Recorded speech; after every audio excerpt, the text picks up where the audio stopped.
On the day my husband, Robert, left for a business trip, I discovered it was actually a getaway with his mistress. For years, I had been supporting him selflessly, telling myself it was okay because he was busy providing for the family, even if he was indifferent to child-rearing and household chores.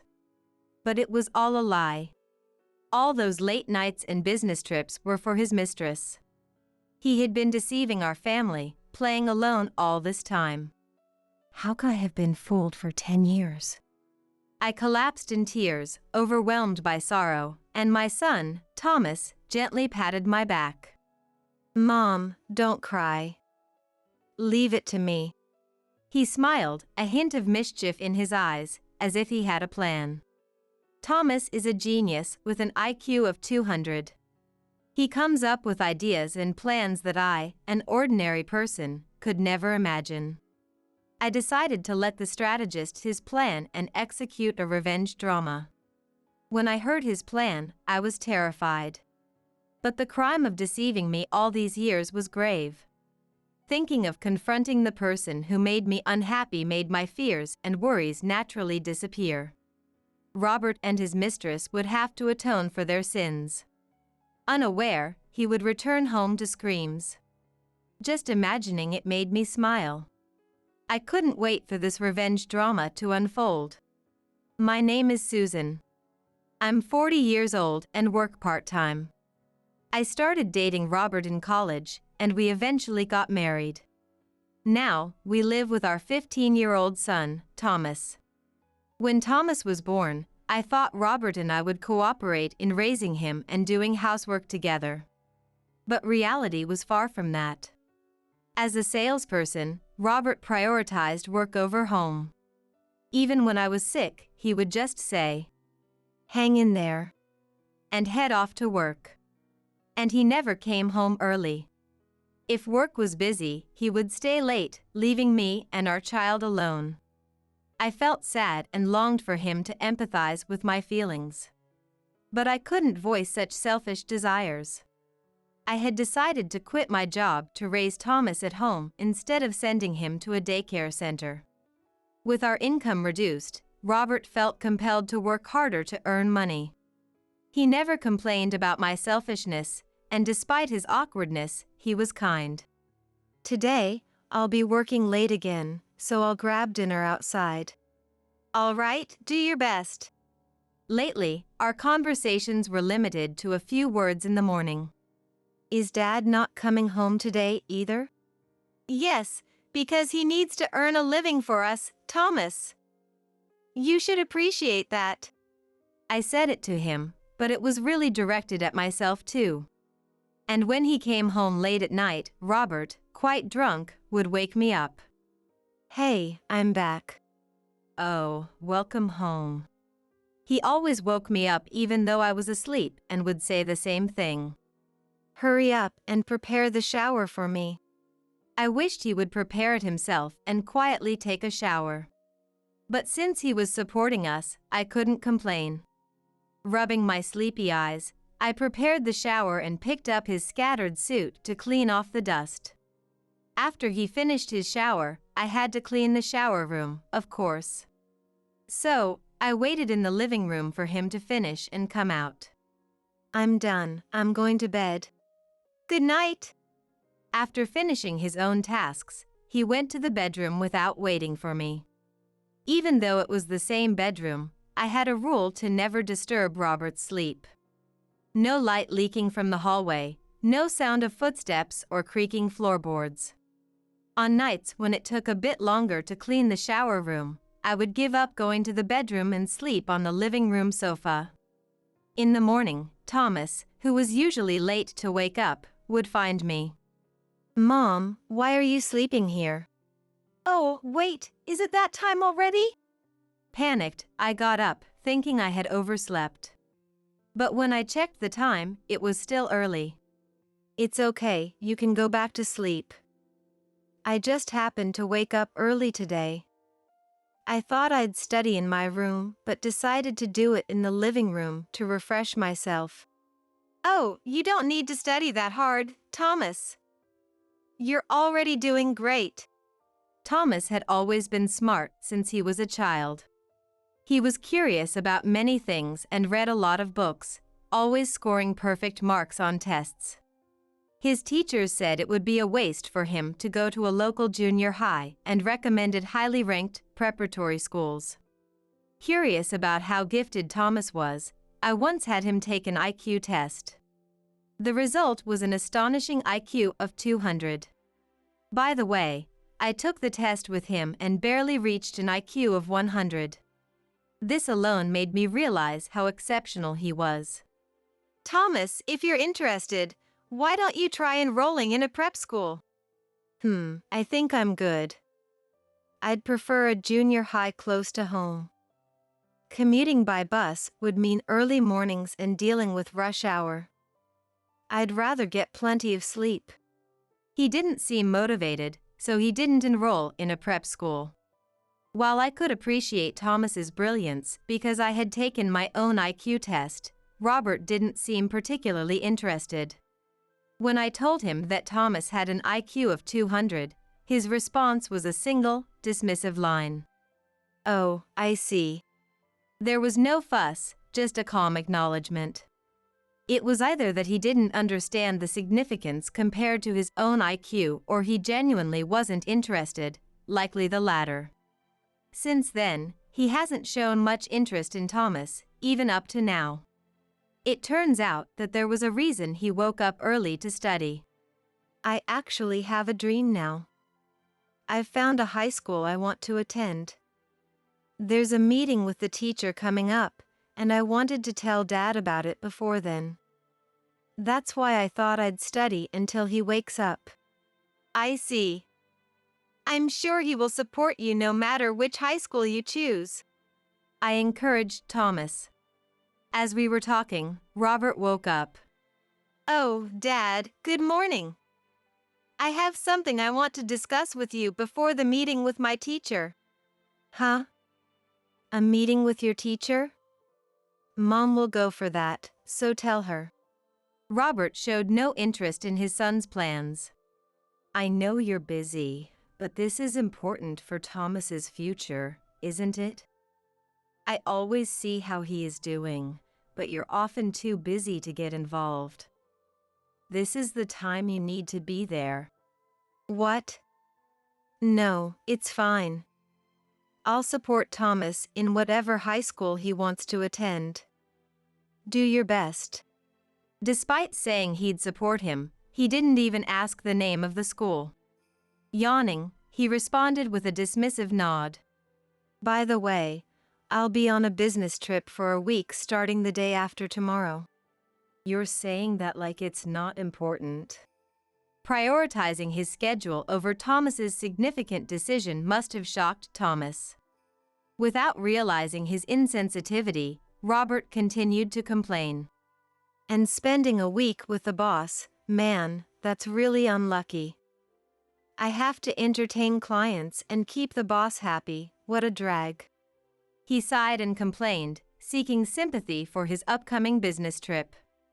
After venting, Robert left for work, seemingly satisfied. I then tried to comfort Thomas. Maybe he was just too busy to talk about it now. Let's try discussing it again when he gets back from the trip. No, Mom. I'd like you to come to the meeting with the teacher. Thomas had given up expecting anything from Robert. It was heartbreaking to realize that as father and son, they couldn't even talk or ask for help from each other. Looking at his defeated expression, I apologized. I'm so sorry, Thomas. If only I had been more assertive with Dad.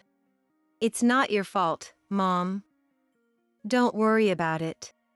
After that, there were a few days without much interaction between Robert and Thomas before the day of the business trip finally arrived. Well, take care of the house. That was all Robert said before leaving early in the morning. A few hours later, Thomas woke up and noticed something.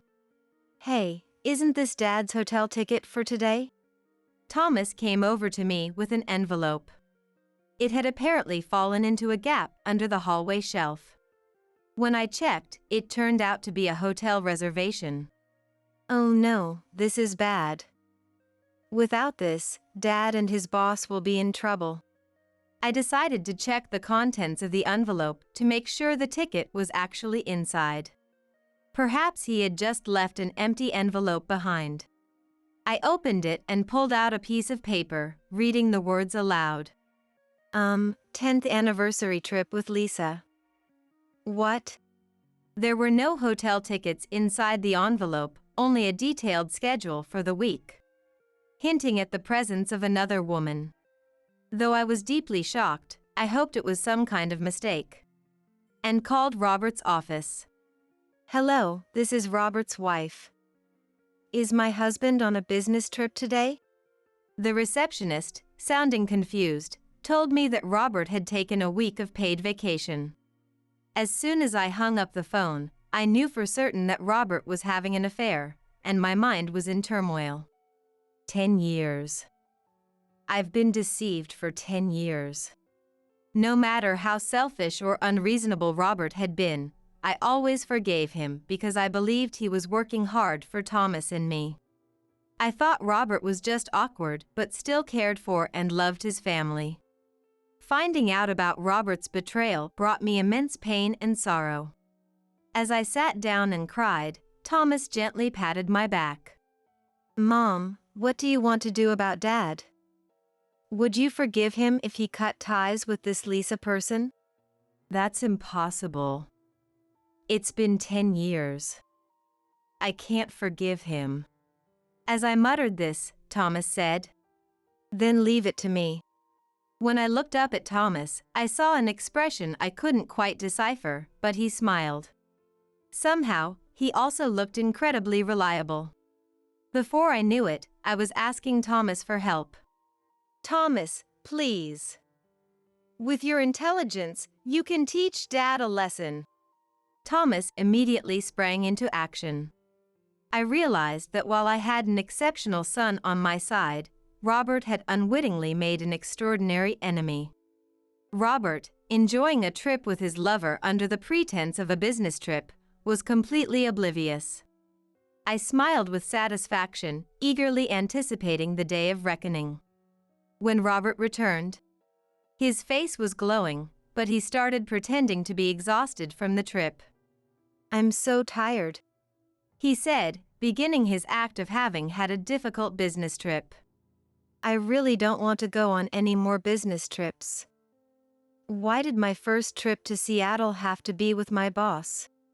Welcome back, I replied, maintaining the usual normalcy in my interactions with Robert. Confronting him now would be no fun. Thomas and I planned to execute our revenge gradually. A few days later, it was just another typical weekday. Robert prepared for work with evident irritation. As he left, Thomas and I exchanged knowing glances and nodded to each other.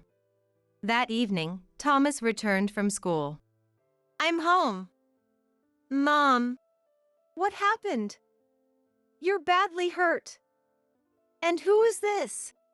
Oh, I just happened to be passing by and saw your son fall pretty badly. I thought I should bring him home, said the woman with him. Thomas discreetly gave me a thumbs up, signaling that the plan was going smoothly. This woman was undoubtedly Robert's lover, Lisa. Thank you so much. Please, come in. I'd like to properly thank you, I insisted, somewhat forcefully bringing Lisa into the house. Thomas and I started some small talk. I just bought a cake. Please have some. Thank you. This is a lovely home, Lisa remarked. From this comment, it was clear that she had no idea this was Robert's house, nor did she recognize our faces. I continued the conversation as planned. My husband worked hard to get a loan and buy this house. I love it, but he seems to dislike being here lately and often goes out. Really? If this were my home, I'd never want to leave. Does your husband enjoy going out that much? Lisa had conveniently opened the door for me to turn the conversation in our favor. Seizing the opportunity, Thomas said. Yeah, it seems that way. Would you like to see a picture of him? He showed Lisa a photo of Robert. She looked surprised and a bit shaken but quickly responded. He looks like a wonderful dad. After saying this, she took a sip of her tea, but her hand trembled slightly. She had finally realized that she was now in the company of Robert's wife and son. Taking advantage of the situation, she seemed to hatch a devious plan. You mentioned that your husband often goes out, right? As a wife, don't you feel lonely being left alone like that? And Thomas, you must be sad that you don't get to play with your dad. Well, yes. He's always working late, and we haven't talked much recently. I replied, hinting at the strained relationship between Robert and me. Lisa seized the opportunity and raised her voice. Wait, you don't even talk? I can't believe it. If I were you, I'd be so lonely I'd divorce him. Are you really okay with this life? She clearly wanted to drive a wedge between us and push for a divorce. She was attacking boldly. You're so beautiful. You'd find a great guy right away if you divorced him. Wouldn't it be wonderful to start a new chapter in your life? She was trying to steer me towards initiating a divorce. I decided to show her that life doesn't always go as planned. Isn't that because you want to marry Robert? I said directly, without beating around the bush. Lisa's smile instantly vanished, and she turned pale, not expecting to be caught. What are you talking about? I don't know your husband at all. Last week, meet at the bus terminal at 9 a.m. Then drive to the airport. By noon, visit tourist spots and a popular cafe. Thomas began reciting the itinerary Robert had planned. Lisa started sweating profusely, but she continued to feign ignorance. What is that? Is that a travel plan or something? She still refused to admit anything, trying to play dumb. Thomas, sensing her stubbornness, decided to provoke her further. What do you think this schedule is? Seems like a fun travel plan to me. Lisa replied, still playing dumb. But her time was running out. Thomas's next statement would force her hand. Actually, this schedule was from a trip Dad and Mom took a year ago. Dad dug it out while organizing his papers and was reminiscing about it. What? Lisa, unable to contain her anger, shouted, her face twisted in confusion and fury. Just as Thomas had predicted. Lisa, being proud and arrogant, despised hand-me-downs. Knowing that the trip Robert planned for their anniversary was a recycled itinerary from a trip with me drove her into a rage. Unable to control her emotions, she put herself in an overwhelmingly unfavorable position. Is that true? I can't believe Oh. Lisa let slip her true feelings in her anger, then immediately turned pale as she realized her mistake. Thomas and I exchanged a small fist bump, knowing we had caught her. It's true. Is something wrong? Oh, no, nothing. I just remembered I have another appointment. That excuse is a bit too obvious, don't you think? Thomas and I pressed on, cornering Lisa. She seemed to be frantically searching for a way out of the situation, but the earlier slip-up had left her with no words to counter us. Her silence was as good as a confession. A few hours later, Robert returned home. As he opened the living room door, he let out a loud gasp of surprise. Whoa! What the? He found me, Thomas, and Lisa sitting with our heads down. In that instant, Robert knew I had discovered his affair. Welcome home. I greeted him. Robert looked back and forth between me and Lisa, visibly shaken. I then pointed at her and asked, "Who do you think this is?" This question cornered Robert. He had to decide whether I knew about the affair or if I had met Lisa through some other connection. He decided to gamble with his answer. I don't know. Thomas's tutor? Wrong. She's your lover, right? I said in a low, menacing voice, glaring at him. Robert immediately started apologizing. I thought I could hide it and have some fun. You met her when Thomas was still in preschool. You left all the childcare to me while you went off having fun. It must have been enjoyable, right? I said. He remained silent, staring down at the floor. A decade of infidelity wouldn't be resolved with a simple apology. I then recounted the confessions Lisa had made while waiting for Robert to come home. She told me you used baby talk with her because you envied not having a child yourself. You told her that? Robert turned red with anger and lashed out at Lisa. What choice did I have? Lisa, hoping to reduce any compensation or guilt on her part, had spilled everything. It seemed betraying him was an easy decision if it meant saving herself. And you, Robert, you bragged to Lisa about being a section chief at your company, didn't you? Are you that embarrassed about being just a regular employee? Robert had always been insecure about not getting promoted and wanted to seem important in front of Lisa. He had lied, hoping to impress her. Now, with his deception exposed to the one person he wanted to fool the most, Robert crumbled in shame. Aya! He screamed, collapsing in embarrassment. He probably wished he could disappear. I watched his agony with a sense of satisfaction. Knowing this was just the beginning. I had learned something from Lisa that would devastate Robert even more. And you told Lisa you wanted to marry her if you got a divorce, but that's not what she wants, is it? What? Robert looked up, stunned. Actually, I'm seeing someone on the board of directors right now. I was never considering marriage with you, Robert. She had urged me to divorce him so she could leave him before getting caught. She had never intended to marry him. I couldn't help but laugh. Robert, who had thought Lisa was devoted to him, was struck dumb by the revelation. What's that supposed to mean? You're ditching me because you got found out? I'm the only one who loses here. Robert yelled. He had not only been exposed for cheating on his family, but also for making embarrassing demands and boasting with lies to his lover. On top of that, his lover ran off to be with another wealthy man. He was left with nothing, making him the ultimate loser in this situation.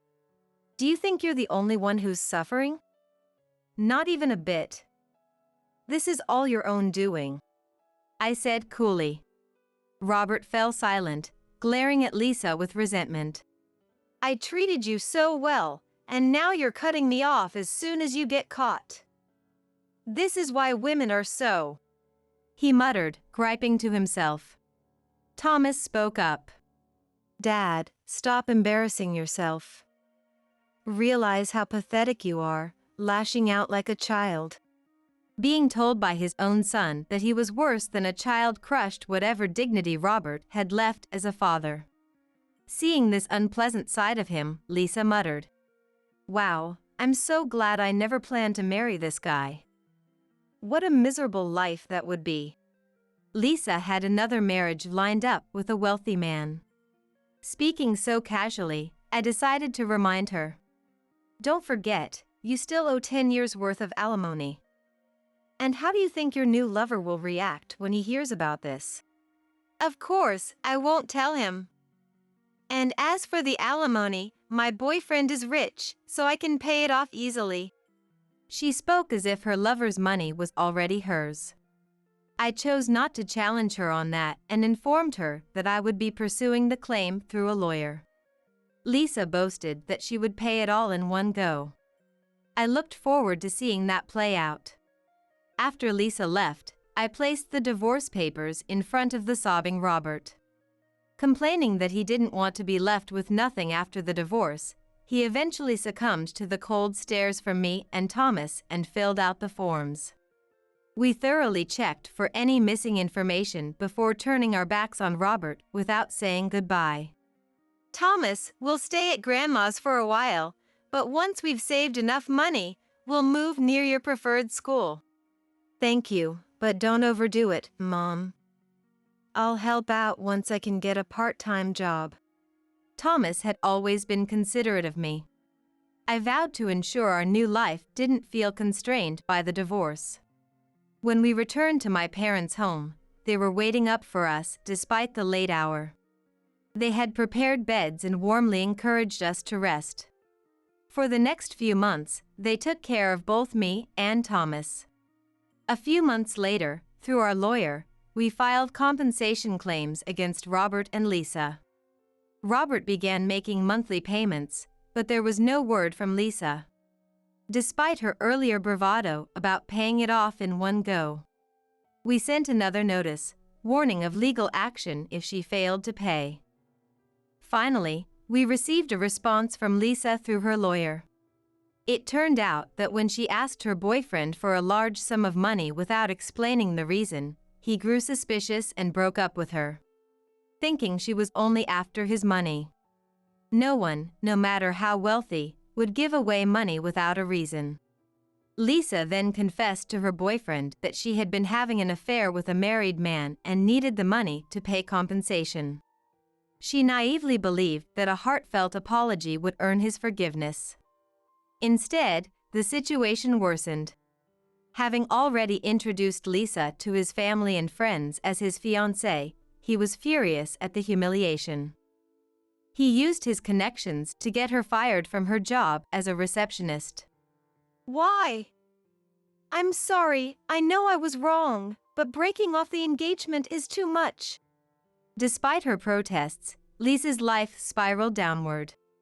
She sold all her branded goods and began making small payments towards her debt. Every day, she likely lamented how her life had turned out, walking a gray path. As for Robert, he had been expensing their trips for the last 10 years. And when this was discovered, he was hit with a massive bill from his company.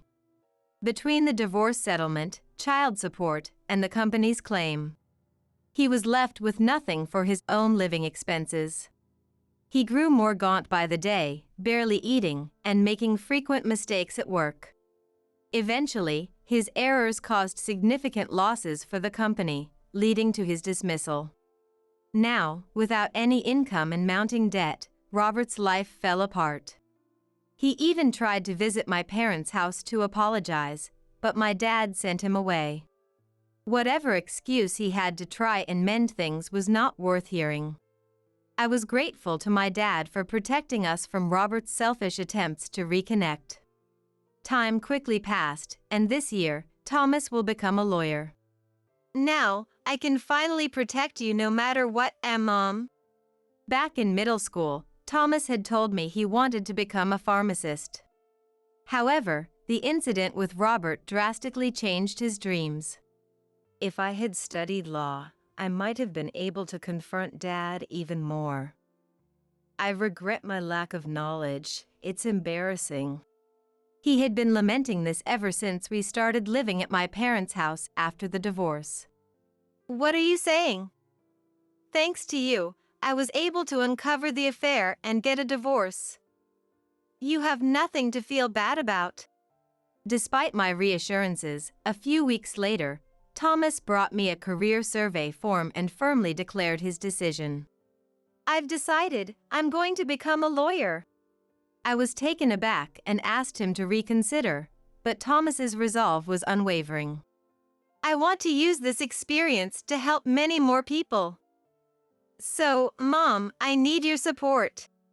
Seeing the determination in his eyes, I had no choice but to support him.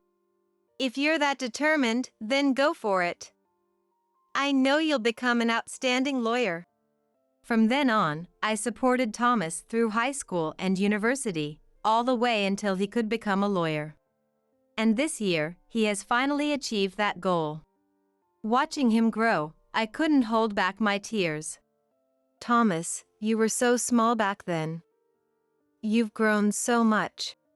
He had even surpassed me in height, and I now looked up to him. Thomas would go on to support people struggling like I had, in a profession I could be proud of. I resolved to have my own dreams and goals to work toward, not wanting to be outdone by him. Mickey got into an accident and got hurt. We're heading to the hospital in an ambulance right now. Vincent, my husband, called me suddenly, his voice frantic. He was supposed to be at work at this time. What? Is it true that he got hurt in an accident? Yes, it's true. He had a bike accident. Mickey keeps mumbling, "Come quick, Mom," over and over. My daughter, Michelle, was in the middle of summer vacation and had gone out on her bike to play with friends after having lunch. What?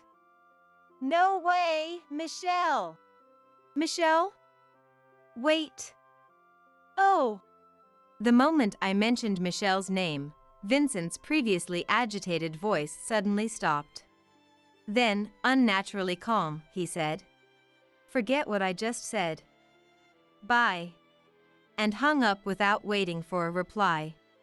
I was worried about Vincent's strange behavior, but more than that, I could only think about Michelle, who was supposedly hurt. I rushed out the door without even changing clothes. At that moment, I collided head-on with someone coming towards me from outside. Ouch! Mom, if you rush like that, you'll cause an accident. Good thing I was wearing my helmet. There stood Michelle, looking exactly as she did before she left. My name is Amelia Ingram, a 42-year-old working mother. After becoming a professional, I started to feel a bit out of shape, so I joined a tennis club for working adults, where I later met my husband, Vincent. I can't remember who spoke first, but before we knew it, we were dating. 1 year after we met. Will you marry me? Yes, of course. His pure, almost boyish confession of love with his star-like shining eyes completely won my heart. Nearly a year after our marriage, I gave birth to our first daughter, Michelle. Look, Mickey, Dad's home. Vincent was so doting on Michelle that it almost made me roll my eyes. Watching him, I felt warm inside, reassured that marrying him was the right decision. When Michelle entered kindergarten, her friendly nature quickly earned her friends, and she would tell us every day about what happened there. That girl is Michaela. She's very kind. That's wonderful. I hope you two become even closer. Michaela, huh? So she's Mickey too? Vincent said, laughing with a sense of affinity. Stop it. If you keep calling them both that, you'll get confused and embarrass yourself. That would be funny if it happened. Vincent laughed heartily. Since our children were close friends, we quickly became friendly with Michaela's parents. Thank you for always looking after our Michaela. Let's keep being friends. Michaela's parents, the Stewarts, were both cheerful and easygoing. After about half a year, we frequently visited each other's homes and enjoyed barbecues together during holidays. Michaela's mom, Hilda, had been in the tennis club in school and had even competed at the national level. Hilda had been curious ever since she heard Vincent's name. I thought the name sounded familiar. I always admired you. Meeting Mr. Ingram like this is a miracle. Hilda's eyes sparkled as she spoke. During my school days, I wasn't involved in sports at all, so I didn't know this, but apparently, Vincent was quite a famous figure in the college tennis community. Vincent, feeling good about being reminded of his past glory. How about this weekend? He said, mimicking a racket swing. I'd love to see Hilda play tennis. Having completely opened up to Hilda, I said that. Hilda's husband, Hilton, declined because he had to work. Well, you should go and enjoy yourself. He encouraged Hilda. Thus, we started inviting her to play tennis every weekend.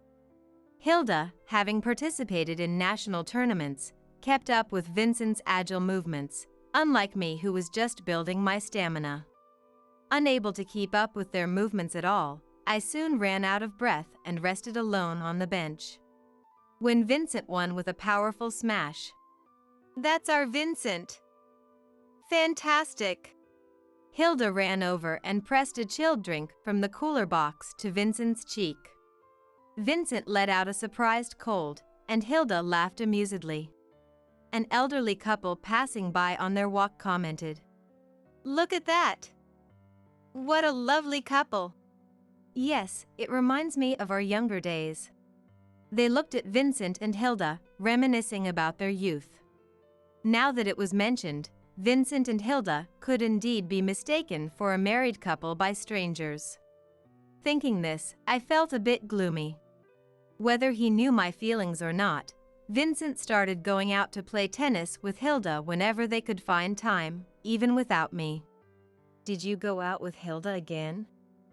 At least you could have invited me." Seeing Vincent's tennis bag after he came home sweating, I realized they had gone out together again. "I thought you might be tired from housework and your part-time job." I was trying to be considerate. I tried to believe this was his way of being kind. Soon, Vincent and Hilda not only played tennis but also often went shopping together and took turns picking up the kids from kindergarten. "Don't you think you're going out with Hilda too much lately?" When I confronted Vincent, he showed me a small package containing jewelry. "I was planning to give this to you on your birthday. I asked Hilda for advice on what would make you happy." He smiled innocently. Before we got married, Vincent often came up with surprise plans for me. Knowing he still loved me, I felt relieved. In the fall, the preschool performance at our kids' kindergarten took place. "It's Mickey's first performance. We need to capture every moment." Vincent took a day off, and for the first time in a while, we went to the kindergarten together. At the Stewart family's, Hilton showed up briefly and then tried to leave quickly. "Is it work?" "That must be tough," I casually remarked, to which Hilton, looking uneasy, "Well, yes, kind of," he replied ambiguously and left in a hurry. "Sorry about that. He's been having a hard time at work lately and is always in a bad mood." She apologized on his behalf. The preschool performance ended without incident, but from around this time, Hilton started avoiding interactions with us. "We seem to be getting avoided by Hilton." I expressed my concern. "You're overthinking it. He's probably just swamped with work," she said with a wry smile. Hilton, who used to be so friendly, had suddenly become distant, and I felt a bit lonely, but she didn't seem to mind. We continued to interact with the Stewart family, and when Michelle started elementary school, she suddenly wanted a bicycle. "Michaela is getting one too," Michelle pleaded persistently, tugging on my apron, and Vincent, who was listening, "You should just get her a bike," folded his newspaper and said, "Really? You usually say not to give in to the kids' wants so easily." "Well, it's inconvenient for her not to have one to go out with her friends. I'll buy her one." "If you say so." I was a bit surprised, but decided to trust Vincent's kindness towards Michelle. So on Sunday, Vincent and Michelle went to Walmart to buy a bicycle. When they returned, Michelle was wearing a brand new pink helmet and kept looking at herself in the mirror. "Mom, I got the same one as Michaela. Her mom said this one suited me." Was Hilda there too? "Well, yes, I guess so." Vincent nodded awkwardly. By the time Michelle was in second grade, it became routine for her and Michaela to go out on their bikes. "Do your homework first." "I will when I get back." That was our daily parent-child conversation. When summer vacation started, we couldn't go anywhere due to Vincent's work, but "At least I can play with Michaela a lot." Michelle was happy, so it wasn't a problem. After lunch, Michelle would ride her bike without doing any summer homework. One evening, I received an urgent call from Vincent. Mickey's been in an accident and injured. She's in an ambulance on the way to the hospital. What? An accident? Is it true? Yes, it's true. She crashed while riding her bike. Mickey is delirious in the ambulance, repeating "Come quickly, Mom" over and over. No way, Michelle. Michelle? Wait, oh. Vincent's voice, which had been full of urgency, suddenly fell silent. Then, unnaturally calm, he said, "Forget what I said. Goodbye." And hung up abruptly without waiting for my response. Vincent's behavior bothered me, but all I could think about was Michelle's injury. I rushed out the door without even changing my clothes. At that moment, I collided headfirst with someone running towards me. Ouch! Mom, if you rush like that, you'll get into an accident. Good thing I'm wearing a helmet. There was Michelle, looking just the same as before she left. Michelle, are you okay? Are you hurt anywhere? I asked rapidly while checking her all over, as she had fallen and hit her bottom. Michelle frowned, looking ticklish. I'm fine. What about you, Mom? Did you get hurt? She was worried about me instead. Vincent called and said you had a bike accident. What? I don't know anything about that. She looked back at me with innocent eyes, clearly unaware of the situation, her surprise evident. We're heading to the hospital by ambulance now. I just got a call from Dad. That's a lie. I'm fine. I'm not hurt at all, see? Michelle brushed the sand off her pants and spun around to show she was uninjured. Indeed, Michelle's body showed no signs of injury. Was it a mistake, and had I just been dreaming? But when I checked my phone's call history, I saw that Vincent had definitely called me 10 minutes ago. I remembered he had said something strange before hanging up, just forget about it. I called Vincent back, and after a few rings, he answered with a heavy voice, yes. Vincent, Michelle is safe. She just got home and doesn't seem hurt at all. What was that call about? It was nothing. Just forget it. Vincent tried to laugh it off. But in the background, I could hear many people bustling around. Check for any brain abnormalities. Hurry! Yes, doctor. It was clearly a tense situation. Is it really nothing? Because I hear. It's just TV. Our company has a trend of watching medical dramas while working. We're busy here. I'll hang up now. Vincent hung up before I could say anything. Too busy to take a call, but with time to watch TV dramas? I tried calling back several times, but Vincent had turned off his phone. It got completely dark, and as I was thinking about reheating the soup for dinner, Vincent called. Sorry, I won't be able to come home tonight. Work isn't finished. I see. I nodded and hung up, then reheated the soup. The next day, Michelle came home from her rabbit care duty at school with a gloomy expression. Usually, she'd go out to ride her bike immediately. Today at school, the teacher told me. Michelle said that Michaela had a bike accident and was taken to the hospital. However, the teacher didn't know any details about her injuries. A bike accident yesterday. Vincent's strange phone call came back to my mind. There was no way it was unrelated to that call. I said goodbye to Michaela yesterday. It happened after that. Recalling the previous day, Michelle started crying. I want to visit Michaela in the hospital.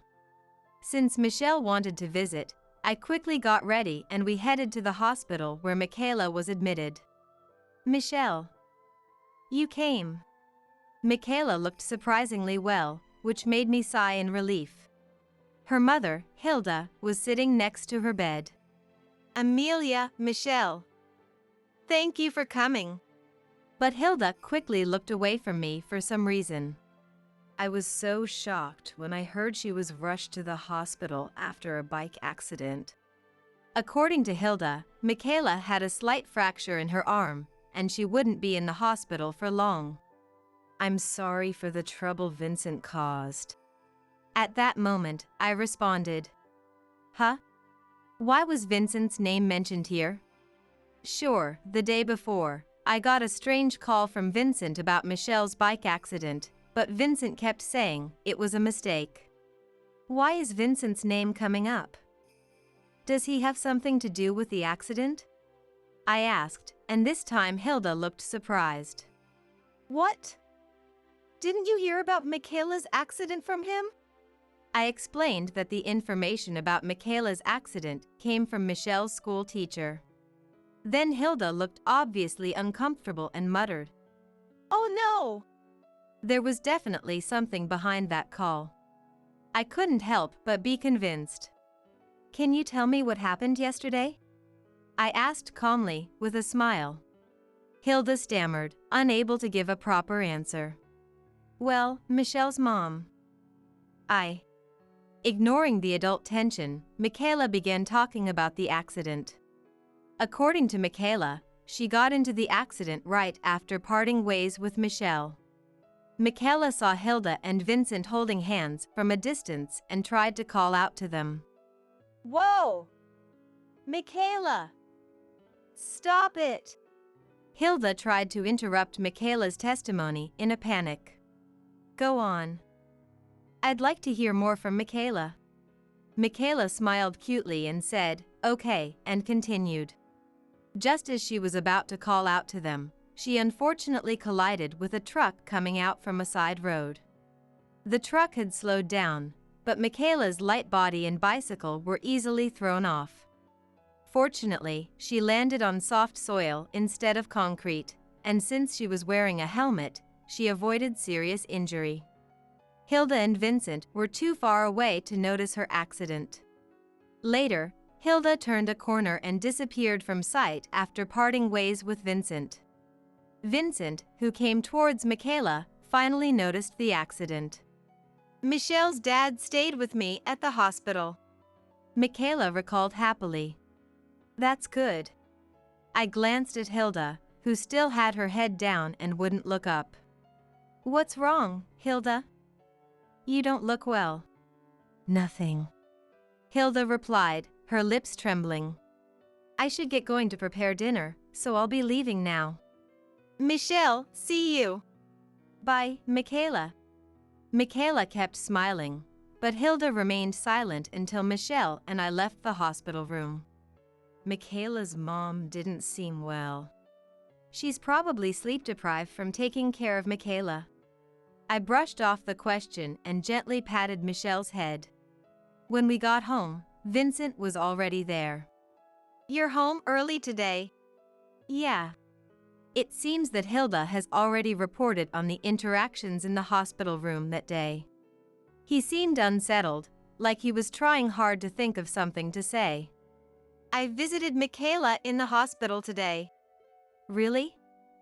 How is she doing? Oh. I never mentioned that Michaela was in the hospital because of an accident. She could be sick, you know. Yeah, just had a feeling. Vincent was clearly agitated. Well, all right. I reported on Michaela's injury. But more importantly, it seems like you know something, doesn't it? I don't know. What could you possibly mean? I pressed him about the phone call from the previous day. That was just a joke. I just wanted to surprise you. But I never imagined Michaela would actually end up in the hospital the same day. It's a lesson not to joke about such things. Now, shower time. I was so busy yesterday that I didn't even have time to take a shower. Vincent said all he could and then quickly disappeared into the shower room, almost as if to escape. I could hear him humming to the sound of the water running in the shower. All right, now's my chance. I picked up Vincent's mobile phone from the table and opened the messaging app. If my suspicions were correct, there should be some kind of clue. Vincent should be in frequent contact with Hilda, but there wasn't a single message between them in the usual messaging app. Finding this strange, I decided to check his free email app just in case. The app was locked, but I remembered something Michelle had told me before. Michaela's mom's birthday is just one day apart from Grandpa's. I tried entering my dad's birthday, shifted by one day, and the lock was easily bypassed. There were numerous exchanges with Hilda. Did he think using a free email address would prevent him from getting caught? The emails were filled with love words so passionate that I blushed just reading them. I heard the shower stop and quickly put his mobile phone back in its original place. Vincent came out of the bathroom, still humming, and checked his phone for any new emails. Are you expecting an email from someone? No, it's just work. Vincent instinctively tried to hide his phone behind his back, unaware that it was already too late. For the next few days, we didn't mention Michaela's accident at all. We continued with light greetings and everyday conversations, so on the surface, we might have seemed like a normal couple. However, I hadn't forgiven Vincent and Hilda's relationship. In fact, my true feelings were quite the opposite. I wanted to sever ties with Vincent and leave this house as soon as possible. The only reason I maintained this facade was for Michelle's sake.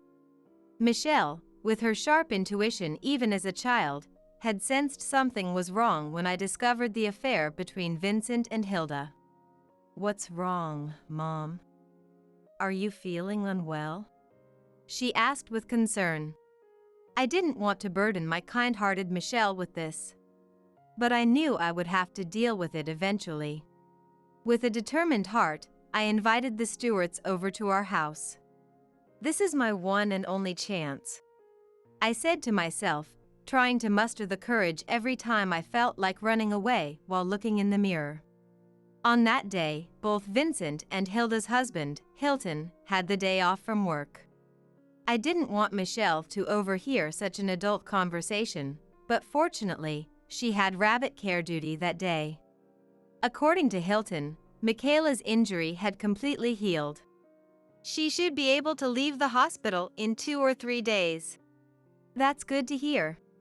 I felt a sense of relief hearing this good news from Hilton. I wanted to finish the conversation before Michelle came home from school, so I got straight to the point. "Hilda, since when have you been in a relationship with Vincent?" Whoa, what are you talking about all of a sudden? That's right, Amelia. There's no way Vincent and I are involved in that way. Both Vincent and Hilda tried to laugh it off. I swiftly grabbed Vincent's phone from the corner of the table, skillfully opened his emails, and began reading the exchanges between him and Hilda. "This is undeniable proof. Can you explain this?" "You! When did you? It's incredibly rude to snoop through someone else's phone without permission." "Exactly. Even between spouses, looking through each other's phones without permission is a violation of privacy." Both of them ignored their own actions and solely blamed me. "So, you admit the relationship?" When I said that, they fell silent. No matter what they said, the fact of their affair wouldn't change. They both seemed to realize this. After a while of silence, Hilton, who had been quiet until then, stood up. "There is more evidence." He scattered dozens of photos on the table from his bag. "What is this?" Hilda panicked and started to collect the photos in a hurry, but I managed to snatch a few from her before she could. The photos showed Vincent and Hilda entering and exiting a hotel. In all the photos, they were wearing different outfits. This meant the photos were taken on different days. They had not met just once, but had been frequently meeting at the hotel. Have we been followed all this time? Hilda glared at Hilton with a devilish expression. I'm busy with work. There's no way. He calmly denied it. In reality, Hilton had noticed their relationship earlier than I did. He had secretly hired an investigator to look into them without Hilda knowing. Even after the affair became obvious, Hilton couldn't pursue it because the kids were close friends, and in case of divorce, custody usually favored the mother. But Amelia, when you asked me to come with Hilda today, I knew this day had finally come. Hilton realized he couldn't overlook the affair any longer, so he brought the investigator's report and evidence photos with him. Vincent and Hilda, unable to deny it any longer, finally admitted their affair. They had bonded over tennis and started contacting each other even when I wasn't around. Initially, it was just a relationship between parents with kids, without any deeper feelings. However, over time, romantic feelings developed between them. I can't explain it well, but I couldn't get her out of my mind. I feel the same way, Vincent. Their embarrassing statements, without a hint of shame, made me question if they were really parents. Even on the day Michaela had her accident, they were on their way back from the hotel, trying to avoid being seen by acquaintances. Hilda had turned the corner first, unaware of Michaela's presence. She was probably basking in the excitement of spending time with Vincent. When Vincent noticed Michaela reaching out, calling, "Mom, Mom," he hurried over to her. A truck driver was already there, and an ambulance had been called. When the ambulance arrived and they climbed in, Michaela once again said, "Mom, come quickly," so feeling sorry for her, Vincent took out his mobile phone. However, in his agitated state, Vincent mistakenly called me instead of Michaela's mother, Hilda. The moment I said Michelle's name, Vincent realized his mistake. But he couldn't think of a good excuse on the spot, so he abruptly ended the call with, "Forget it." Vincent says he doesn't even remember why he made such a clumsy excuse. He quickly contacted Hilda, and when she arrived at the hospital, Vincent left the room. He was wary that I might hear the news somewhere and visit the hospital. But as he approached home, he couldn't think of a good way to explain it to me, so he stayed in a business hotel that night, citing work as the reason. What's done is done. I've decided. I'm going to marry Hilda. Thank you, Vincent. I'm happy too. I was too stunned to say anything. Is that truly how you feel? Hilton asked in a low voice, tinged with anger. Yes, I've made up my mind. Since our affair has been exposed, there's no need to meet in secret anymore, so I'm going to think positively. Don't think you both can get away with this. If you're serious, we have our plans too. I exchanged a look with Hilton, and he nodded firmly, understanding my intent. Yes, I'll fight this with everything I've got. I have a friend from college who's a lawyer. I'll consult with him. Do as you please. Our love won't change. He brazenly pulled Hilda's shoulder close. I waited for Michelle to return and stayed in a hotel that night. The next day, I took Michelle to my parents' house until the divorce was finalized. At first, Michelle was happy, saying, "I can play with Grandpa and Grandma." But when she realized she couldn't see Vincent, she lost her cheerfulness. Later, Vincent and I finalized our divorce. With the help of the lawyer Hilton introduced, I secured alimony and child support from Vincent. At the same time, Hilton and Hilda also finalized their divorce, receiving similar settlements. Even in such a predicament, I can be with my beloved Hilda. I'll cover the alimony and child support, he proudly said. Can't I live with Dad anymore? Michelle cried every night, missing his dad. I'm sorry, Michelle. All I could do was hold her close and comfort her. After the divorce, I moved with Michelle into a small apartment, and Hilda moved into Vincent's house. Though they initially rejoiced, thinking they could be together without any worries, Vincent's parents and Hilda's parents didn't approve of their relationship. My usually mild-mannered father-in-law became so enraged that he declared he was cutting ties with him. It was only natural, given that he had betrayed his beloved granddaughter in the worst way.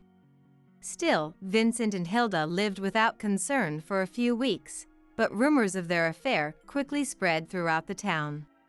Wherever they went, they heard voices of contempt directed at them, and eventually, they had to leave town in less than 3 months. I heard that he was feeling quite awkward at work because of the rumors about his affair. However, since they were no longer part of my life, their fate was no concern of mine. I focused more than ever on my part-time jobs to raise Michelle. I had no time to look back on the past. Occasionally, Hilton would come by to check on us, bringing Michaela along. Here's a souvenir from my recent business trip. Such fancy tea. Thank you, as always. After the accident, Michaela became afraid to ride a bike and stopped riding altogether. Still, she and Michelle played card games together in the room, just like before. Kids are much stronger than we adults think. I've decided to protect her smile no matter what happens. I feel the same way, he said with a bright, charming smile. Many years passed, and Michelle and Michaela grew into beautiful young women, fell in love, and got married. Mom, I'm home. During summer vacation, Michelle visited my apartment, carrying her newborn daughter. Next to her, Michaela was holding her own baby girl. We ran into each other at the bus terminal. We didn't realize we were on the same Amtrak. It's incredible how close you two are, getting married and having babies around the same time. I couldn't help but burst into laughter. The babies in their arms laughed along with me. I'm selling this house because I'm moving in with my girlfriend. Dad, who betrayed Mom, further hurt her. This house was in Dad's name, but Mom had contributed a significant amount of money to build it, and she loved this house. Yet, Dad decided to claim everything for himself without considering Mom's feelings. Now, 12 years after my parents' divorce, I've come to understand things I couldn't back then and decided to take revenge on Dad. I couldn't forgive Dad for living comfortably after hurting Mom, who had struggled to raise me. Does your company condone affairs? That's what I told them during my interview at Dad's company. My name is Chloe. I'm a 21-year-old senior in college, currently job hunting. When I was in 4th grade, my parents divorced, and we moved to Mom's parents' house, which meant changing schools and my entire environment, which led to some mental instability. I wasn't very sociable, so making friends was hard. Being a child of divorce, I was often left out, and I didn't have the courage to initiate conversations. For the 2 years from the transfer until graduating elementary school, I had no close friends and felt isolated, often getting sad remembering friends from my previous school. Moreover, Mom was working all day, so our time together decreased, and I spent more time with my grandparents. My grandparents were caring, but having always been with my parents, I found it hard to open up to them. However, things settled down when I started middle school. There were many students from different elementary schools, so I finally met people who didn't prejudge me for my parents' divorce. I made friends and slowly started to become happier, leaving behind my constant sadness. Determined not to burden Mom, I focused more on my studies. I got a scholarship that covered tuition for college, leading to a busy life filled with studies and part-time work. I wanted to make Mom's life peaceful and happy, so even in my busy life, I felt fulfilled. I've become more sociable than before, but the trauma from my past still lingers. Until 4th grade, when my parents divorced, I lived a normal life with both Mom and Dad. I was a shy child, so even though I had friends, I mostly spent weekends with my family. I think I was a child who loved my parents dearly. We used to have family meals together every morning and evening, and after dinner, we'd spend time together as a family. But then Dad started coming home late from work, and there were nights he wouldn't return before I went to bed. Dad was already in a managerial position then, and Mom told me he couldn't come home because of the responsibilities and overtime. Even though I felt lonely, I understood that it was Dad's job that provided for our current lifestyle. So I hoped Dad would be able to finish work earlier. This routine continued until one night, I woke up and heard my parents arguing. This was something that had never happened before, and curiosity overcame my anxiety. I cautiously approached to see what was happening. Dad, angry and carrying his belongings, stormed out of the living room. Enough! I'd rather be with my girlfriend than you. We're getting a divorce. Mom started crying at his words, but Dad ignored her and headed for the front door. Dad! Knowing what divorce meant, I feared I'd never see Dad again, so I ran after him and clung to him, hoping the kind dad who used to play with me would stop. Get out of my way! But Dad, who had never been rough with me before, glanced at me coldly and shook me off without hesitation. Thrown harshly, I rolled down the hallway, bruising myself. I burst into tears from the shock of Dad's anger and being pushed away. And the pain made the reality even harder to bear. Confused about why Dad suddenly became cold towards me, I couldn't stop crying. Mom hugged me while I cried, but Dad left the house without looking back, even though I was crying. Seeing Dad leave like that, I felt abandoned and cried even harder. This incident made me afraid to trust anyone but Mom for a while, and I think it made me even more introverted. Dad never returned after that, and we continued living in the house, but a few days later, he came back. I briefly hoped we could be a family again, but that hope was quickly shattered. I'm selling this house because I'm moving in with my girlfriend. Get out. Dad showed Mom some documents. I remember this house being built when I was in first grade. Mom was delighted to have our own home. I was sure they had built it together. So Mom protested Dad selling the house on his own, but since it was in his name, she had to give up. Thus, Mom and I were forced to move to her parents' house. As a child, I was not privy to the dealings between Mom and Dad that followed. However, I often wondered why Mom worked so hard, even though she probably should be receiving compensation and child support. I assumed part of her effort was for my sake, but I thought we would have more financial leeway if Dad had been paying child support. Curious, I asked my grandparents about it during high school. I thought Mom wouldn't want to tell me, and it must have been a painful topic for her too, so I couldn't ask her. According to my grandparents, it seemed Dad had fled without paying any alimony or child support. Mom had contacted him numerous times about the missing payments, but after he became unreachable, she decided to prioritize our future and let it go. As I suspected, their divorce was due to Dad's infidelity, confirming that he had betrayed our family. Hearing this from my grandparents, I understood why Mom worked so hard and felt a surge of anger towards Dad. Mom, it seemed, had given up pursuing Dad further and hadn't even tried to find his address to urge him to pay for alimony or child support.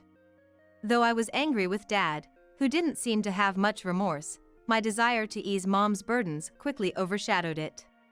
I wanted to make sure Mom, who always prioritizes me over herself and is busy from morning till night, could have some time to relax.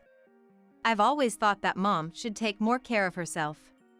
Using my anger towards Dad as motivation, I doubled down on my studies, aiming to land a good job to assist Mom. The thought of Dad living carefree was frustrating, but I tried not to dwell on it, focusing instead on our current life, just like Mom. As a university student beginning to think about job hunting, I was organizing our storage to create a better resume. I hoped to recall past experiences for my self-promotion. While sorting through storage, I found letters from friends before I transferred schools in elementary, immersing myself in memories. Then, I came across an unfamiliar box. Curious, I opened it and found it contained documents from an investigation into Dad's infidelity. I was shocked to find these hidden away. Though I had tried to stop thinking about Dad, I still wanted to know what had happened between my parents. Compelled, I began to read the documents. As I read the story in more detail than what I heard from my grandparents, my desire for revenge against Dad grew. My grandparents probably had chosen their words carefully or didn't know the full extent. Reading further, I realized Dad had done worse things than I had imagined. He had been unfaithful for longer than I thought, and it seemed he hadn't even tried to hide his late nights from Mom. His affair was with a woman 6 years his junior, who had had a difficult life herself. After a car accident left her mom dead, she had been working since she was a student because her dad had after effects. Despite having a more challenging life than mine, how could she not feel remorse for destroying a family? In the evidence photos of the affair, the woman walking arm in arm with Dad was visibly pregnant. I couldn't help feeling disgusted seeing the two of them looking so content together. To anyone unaware, they would seem like a happy couple. Yet in reality, they were two people who didn't care about the misery they brought upon Mom and me. I had tried not to dwell on my anger towards Dad, but seeing this, it was impossible. I felt an overwhelming urge to make them suffer, but I managed to hold back. I thought about how Mom would be saddened if anything happened to me and about the potential future of their child, who must be around middle school age by now, 12 years after the divorce. I couldn't forgive Dad and his mistress, but acting on my emotions would only harm their child, causing them the same pain I endured. I didn't want to stoop to Dad's level, and that thought stopped me. However, the anger was too strong to ignore. A few days later, on a weekend, I decided to visit the house mentioned in the investigation report. I doubted they would still be there after all this time, but I needed to check. Upon arrival, I found the house no longer existed, which left me with mixed feelings of disappointment and relief. I had wanted to confront Dad about his affair and ask about Mom, but the thought of actually meeting him was nerve-wracking. As I was walking away, convinced I would never meet him and that I should forget him, I noticed a nameplate with Dad's name. I stopped, startled.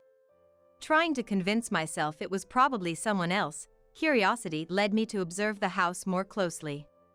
It was a spacious family home with a play area for children. Being a weekend, I could faintly hear children's voices. If Dad had remarried his mistress after the divorce, it wouldn't be strange if they had a family. The thought was suffocating, and as I watched the front door open and children come out, I moved to a spot farther away to continue observing. Then, the parents followed, and despite looking older than in the photos, I recognized them as Dad and his mistress. Dad had built a happy family with his mistress without paying us any compensation or child support. While Mom struggled, Dad lived comfortably. Filled with anger, I clenched my fists. After watching them leave happily as a family, I headed straight to a detective agency and requested an investigation into Dad's family. I used all my savings and part-time job earnings for this. When I later received the investigation results, it confirmed that Dad had been living well after the divorce, with 3 children. While Mom and I struggled, Dad lived comfortably without facing any consequences for his affair, a fact that left me bitter. I realized I harbored not just anger but also resentment towards Dad and his mistress, who lived carefree after abandoning Mom and me. I wanted them to experience the same pain and hardship that Mom and I went through. However, recognizing that even though they were the worst, their children were innocent, I wanted to speak with them at least once, more for my peace of mind than for revenge. So, calming myself for a composed conversation, I decided to visit after school. Dad would be at work and the kids at school, leaving his housewife mistress, Abigail, at home. What was she thinking, having an affair with a married man and now living happily with him?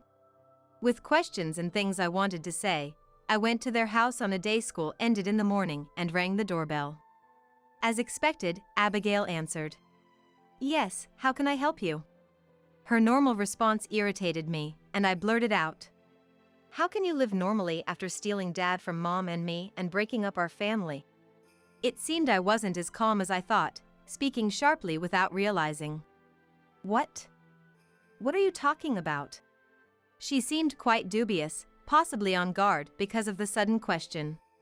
Perhaps for her, an affair was something that could be easily forgotten. This thought made my chest tighten. Amazed at how she could pretend not to know, I explained everything about my relationship with Dad and what happened 12 years ago. I broke into tears recalling the past, but once I finished, I looked at her for a reaction. The truth I learned then solidified my resolve for revenge. Some time later, I went for a job interview.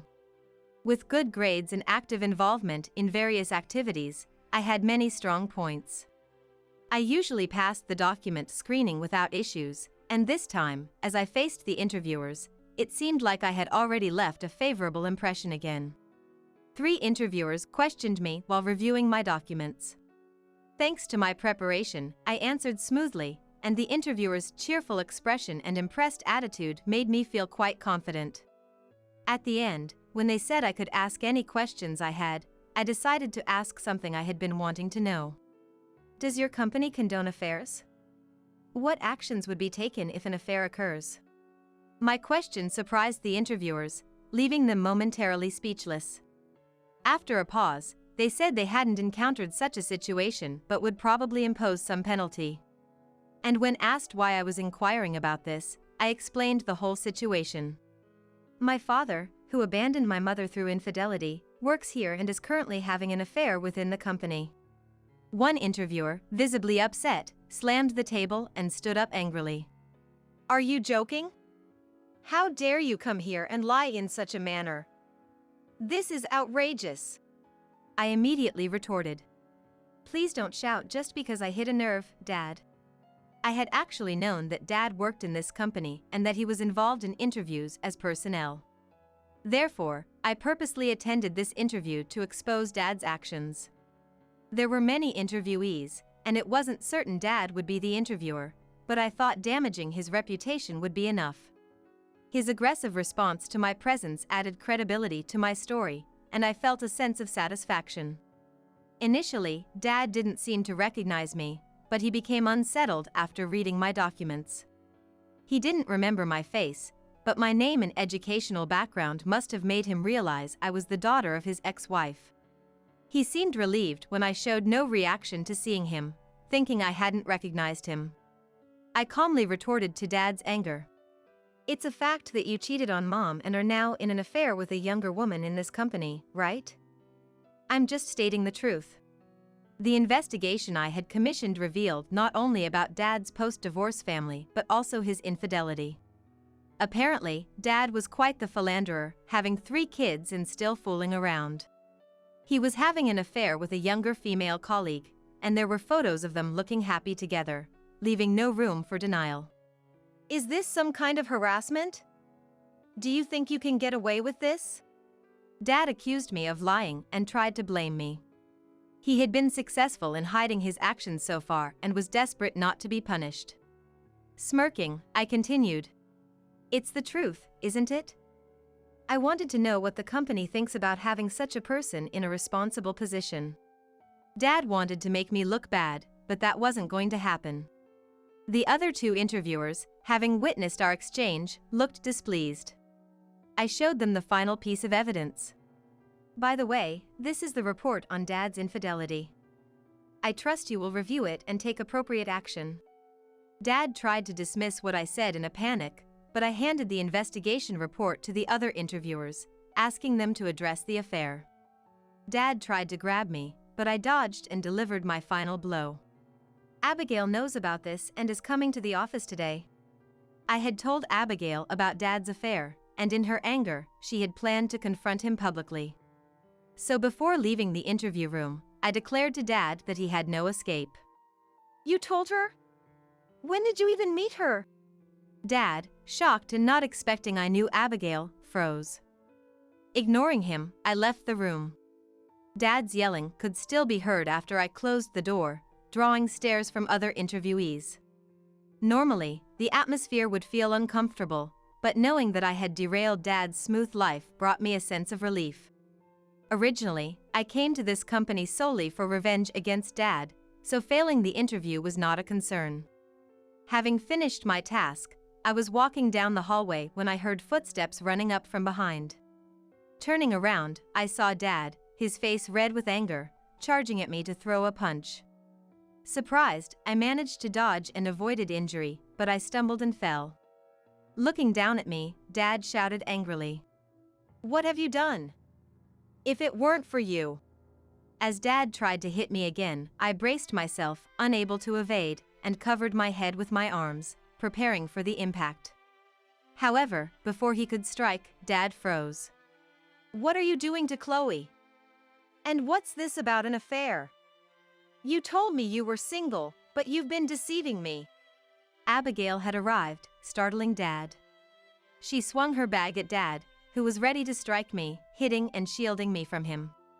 "Abigail, it's not what you think." Dad panicked at Abigail's arrival, but as Abigail, angered and feeling deceived, started to confront him, they began to argue. Abigail, while shouting in anger, hit Dad with her bag, causing a major commotion. It turned out that when I confronted Abigail about the affair, she was unaware that Dad was married. "I'm sorry, even if I didn't know. You must have suffered a lot. I will definitely make it up to you.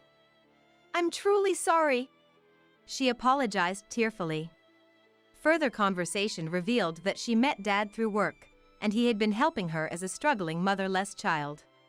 Dad had hidden his marital status, and they eventually started dating.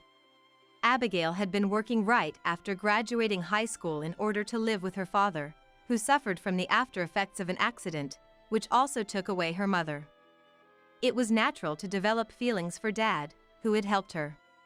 I had thought the mistress would be a terrible person, but Abigail was another victim of Dad. Apparently, Mom had never asked Abigail for compensation or even contacted her, and until now, Abigail was unaware of Dad's misdeeds. I wondered why Mom hadn't pursued compensation from Abigail, but then remembered she was pregnant at the time. Perhaps Mom didn't want to burden a pregnant woman, even if she was the mistress. Thinking this as I watched Abigail tearfully apologize, I realized she wasn't the villain I had thought her to be. She didn't look like she was trying to deceive me. So, I told her about Dad's current affair with a coworker. The investigation report included evidence of Dad's ongoing infidelity. I thought that Abigail, being a victim herself, deserved to know about Dad's current actions. When I showed her the documents, she became furiously angry at Dad. "He lied about being single, married me, and now this? What kind of person is he? I will never forgive him." Her anger towards Dad, the betrayer, ran deep, and together we decided to take revenge on him. Originally, I had applied to Dad's company and was already scheduled for a second-round interview. So, on the day of the interview, Abigail and I had planned to go to the company and publicly denounce Dad. The two caused quite a scene in the company hallway, with other male employees restraining Dad and security arriving. I took Abigail's hand and led her out of the company after the commotion. Many people had gathered around due to the noise. Among them, I spotted the woman from the investigation photos, hiding in the shadows with a petrified look on her face. My revenge was complete by exposing Dad's misdeeds, which had been hidden until now. Subsequently, Dad, who was on the verge of becoming a department head, got demoted to a regular employee due to the affair. Since most of the situation became known during the chaos in the hallway, he seems to be working with a sense of humility. He used to have a reputation as a family-oriented and capable supervisor, but when Dad's bad deeds became known within the company, he was branded the worst man and was treated coldly. The woman Dad had an affair with apparently quietly resigned from the company. Additionally, Abigail demanded compensation and child support from Dad and informed him of her intention to divorce. With the company's cooperation, Dad couldn't escape paying. During the divorce mediation, Abigail discovered that Dad had not paid any compensation or child support to my mom, and also learned of his gambling habits in addition to spending money for his lover. Though he claimed it was occasional, he had been deceitfully spending family savings on gambling. Abigail, further enraged by these revelations, successfully demanded a higher amount of compensation and child support from Dad. Dad tried to deceive until the very end and was very reluctant about the divorce and compensation, so the mediation didn't end quickly. But Abigail persistently questioned Dad, and the commotion became known even to those outside the company who were unaware of the chaos at the office. Consequently, acquaintances of Dad who were unaware of the situation gradually distanced themselves from him. Dad became completely isolated as a result. After the divorce, Abigail offered me a part of the compensation as an apology. This might not be enough to make amends, but I hope you'll accept it as an apology for the trouble I've caused. However, since I had kept my revenge against Dad a secret from Mom, I declined the money. Abigail, you're also a victim of Dad, and the children need the money more. Please keep it for them. Mom seemed to have put her past with Dad behind her, so I had no intention of bringing it up again. I thought that Mom, who must have suffered a lot, wouldn't want to remember it anymore, even after Dad received his comeuppance. I didn't harbor any resentment towards Abigail or her children, who were also victims of Dad. Instead, I frequently visited them, concerned about their well-being as a single-parent family. The children and I grew close. And I hope they grow up righteously, unlike Dad.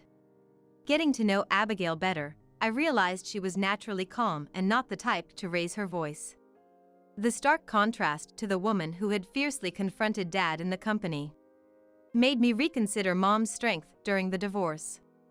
Later, I successfully got a job at my preferred company and shared the news with Mom, who was overjoyed at my growth. Seeing her happiness made me feel content.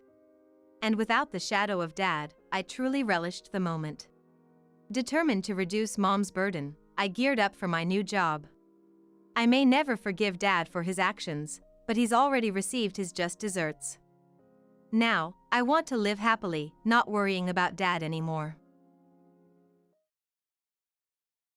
My daughter Emma was getting married, and we were off to a family meeting. When we entered the designated room, Phil Henry and Mil Lauren were already seated. They looked like they were in the middle of a conversation, smirking unpleasantly. Looking at the table, I noticed that only 3 settings were prepared on our side. I realized this was their sly way of harassing us. "Please, take a seat." "Oh, just the 2 of you?" "We're a single-mother household," I replied, lifting the corners of my eyes, trying to stay calm. But Lauren let out a mocking laugh. "Oh, that's right. Maybe you should take this in a food storage container? Single mothers are poor, right?" Lauren covered her mouth, trying to suppress her laughter. Despite her harsh words, I kept my expression unchanged. Seeing enough, Emma tapped my shoulder. "That's awful. Mom, let's go." "Why leave?" "If it means you, who've sacrificed everything for me, have to suffer, I'd rather not get married." Touched by Emma's kindness, I smiled. "It's okay. Just wait a bit." Then, an employee came from behind with a food storage container. "Here, please take this home," he offered to Lauren. Henry and Lauren were taken aback, stunned. "If being poor is about low income, please, take it." "Huh? My name is Rachel. In my 50s, I feel like I've reached the midpoint of my life, living in a slightly spacious single-family home with my daughter, Emma. When Emma is at school, I sometimes feel a pang of loneliness in the quiet of our living room. That's when I make it a ritual to prepare 2 mugs of tea, one for me and the other for my late husband, Nathan. Pouring tea for Nathan and imagining he might be with me brings comfort. Nathan was diagnosed with cancer about 20 years ago and passed away suddenly as we were about to start his treatment. On his deathbed, he implored me to take care of Emma. She must become someone admirable. At that time, Emma was too young to remember much about her dad. To fulfill my promise to Nathan and to prevent Emma from feeling lonely or sad, I raised her single-handedly, balancing work, household duties, and parenting. Despite being a single mother, I managed to send Emma to college. Emma grew up to be academically excellent, beautiful, and a genuinely kind and wonderful woman. She's my pride and joy. After graduating, she got a job and started living on her own. I can't always rely on you, Mom. It's time I do something in return for what you've done for me. Don't worry about me, just do your best. Eat properly, don't stay up too late, and… Come on, I'm not a child anymore. What are you saying? You'll always be my precious child. The night before she moved out, Emma and I stayed up late, talking about the past, the future, and about her dad. We never ran out of memories to share, losing track of time. Even after Emma started living by herself, she would send various texts to my mobile phone. She would complain about unpacking, cooking, training at work, and colleagues. Each text made me feel as if Emma was right beside me, probably feeling lonely in her new life. But as time passed, the texts became less frequent. I assumed that Emma was finding her own way. I guess Emma is doing well. The lack of texts seemed to prove that Emma's days were fulfilling. And even the tea I brewed for Nathan seemed to nod in agreement. A year and a half after Emma started her job, I received a call from her. She sounded happy. It's been a while, she said. Mom, there's someone I want you to meet next Sunday. Do you have some time? Oh, it's been a while. Yes, I do have some time on Sunday. Then, I'll come home on Sunday. Is noon okay? Yes, that's fine. Be careful coming here. It's been a while since I've seen you. You'll be surprised. Bye. After saying that, Emma hung up, and I stared silently at the screen. I wondered how long it had been since we last talked on the phone. Her unusually happy tone over the phone intrigued me, but when Sunday came, I was indeed surprised, just as Emma had said. At the door was Emma and a young man named Ryan. Ryan was not dressed casually, but in a casual suit, looking slightly nervous. Nice to meet you. I'm Ryan, and I've been seeing Emma for a while now. Ryan, who introduced himself, was tall with features like a movie star, and came off as a very polite and good young man.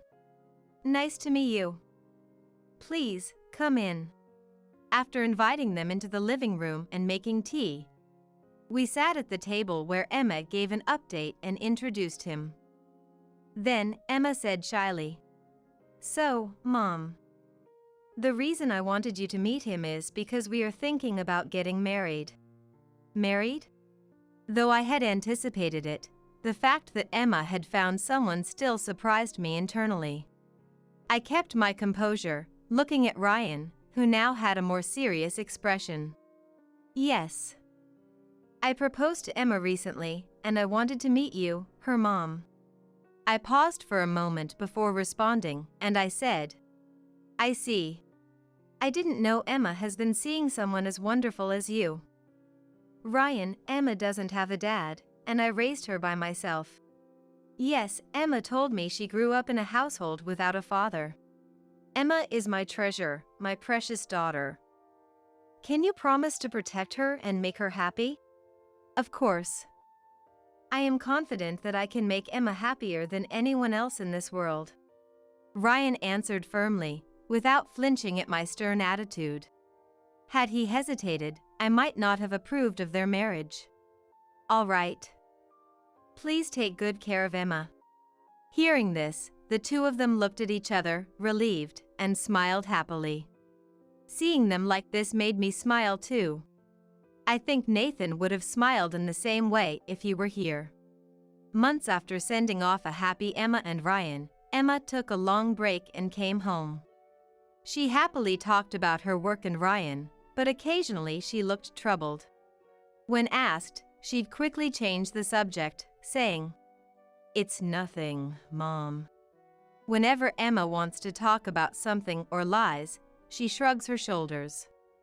This time, Emma did it again, so I was sure something had happened. Hey, Emma. How about we try that new place? It's a brand new cafe here. I showed her the screen of my mobile phone. Her eyes lit up at the sight of the cafe. Ah, I wanted to go there. The coffee is popular, everyone at work says it's good. Then it's settled. The next day, Emma and I walked to the cafe. After ordering coffee to go, we walked for a while. Mom, thank you for accepting my marriage with Ryan. He seems sincere. Take good care of each other, Emma. When we reached a large park, Emma started to talk. Actually, I went to the in-laws' house. I feel like I'm not well liked by them. Emma's story went back a month. When she visited the in-laws' house, Henry and Lauren seemed skeptical at first glance. Nice to meet you, I'm Emma. I'm dating Ryan. Hey, Ryan. Are you sure about her? Lauren interrupted Emma's greeting. What do you mean? Well, she looks rather plain, doesn't she? Her clothes, her makeup, it all screams poverty. She doesn't match you at all. Without a word of congratulations, they blatantly insulted Emma. Mom, that's rude. You shouldn't talk about my girlfriend like that. Don't you think so too? Lauren sought agreement from Henry, who was sitting next to her, and Henry nodded in affirmation. Ah. Is your family that poor? Do your parents work? My mom works, and my dad passed away when I was young. Single mother, huh? I figured as much, Henry said with a strangely satisfied look and scoffed. Dad? It must be for the money. We come from a respectable family. You should stay away from a woman like that. How can you say that? Emma is not like that. I know her best. Ryan just doesn't realize yet that there are many who would want to marry you for our assets. And then, he even suggested introducing Ryan to a daughter of an acquaintance. Lauren agreed with this proposal, pleased with the idea. That would be better. After all, we know someone respectable who works for a major company. Not a match for a single mother's family. Don't you think so, Ryan? Seeing Lauren happily agree, Ryan raised his voice. Enough from both of you, Dad and Mom. The conversation went nowhere, and Ryan and Emma left the house. Ryan later told me that Henry and Lauren have a strong sense of elitism. Emma, I'm really sorry. My parents said such awful things and hurt you. Emma was apologized to multiple times by Ryan, who promised to always protect her. Sitting on a park bench listening to this, I had to suppress my anger from exploding. So, what do Ryan's parents say about the marriage? Last week, we went to their house again.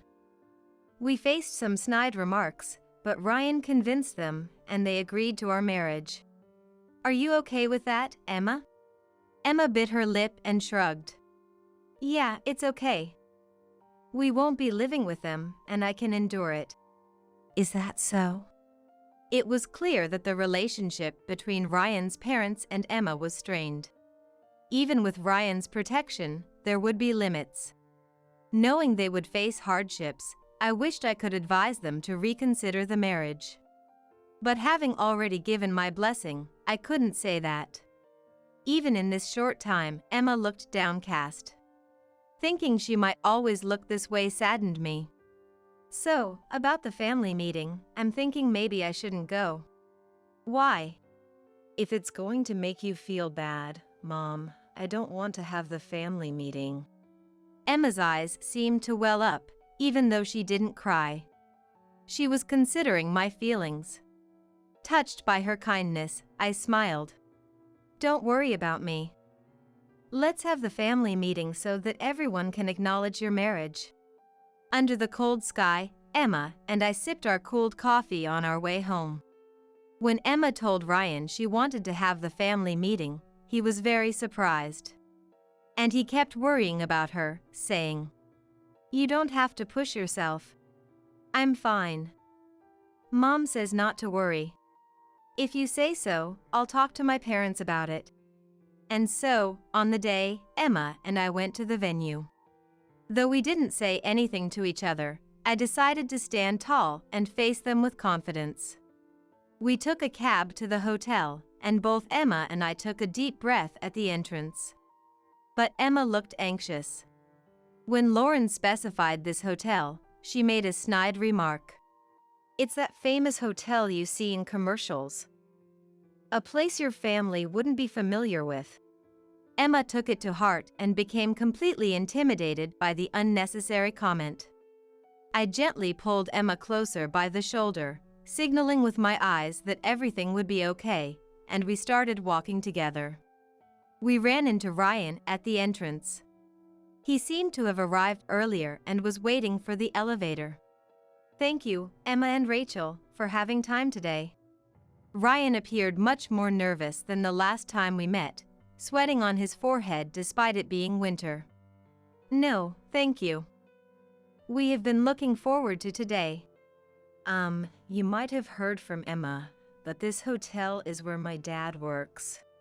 Ryan seemed uneasy and worried about his parents possibly saying something offensive, given their behavior in front of Emma.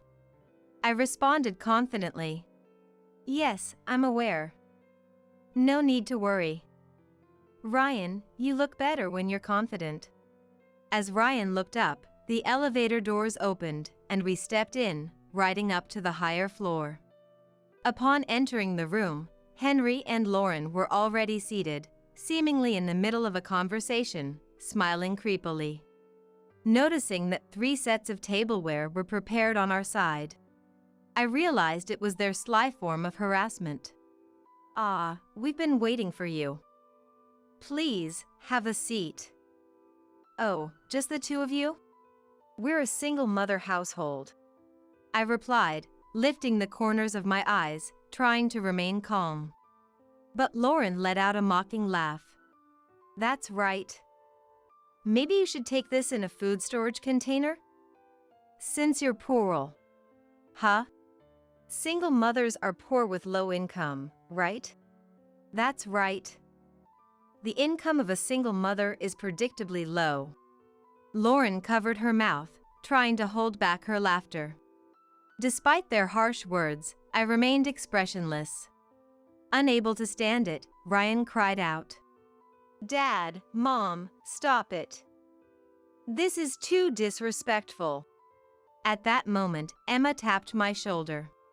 "That's awful. Mom, let's go." "Why?" "If having me means you suffer, Mom, I'd rather not get married."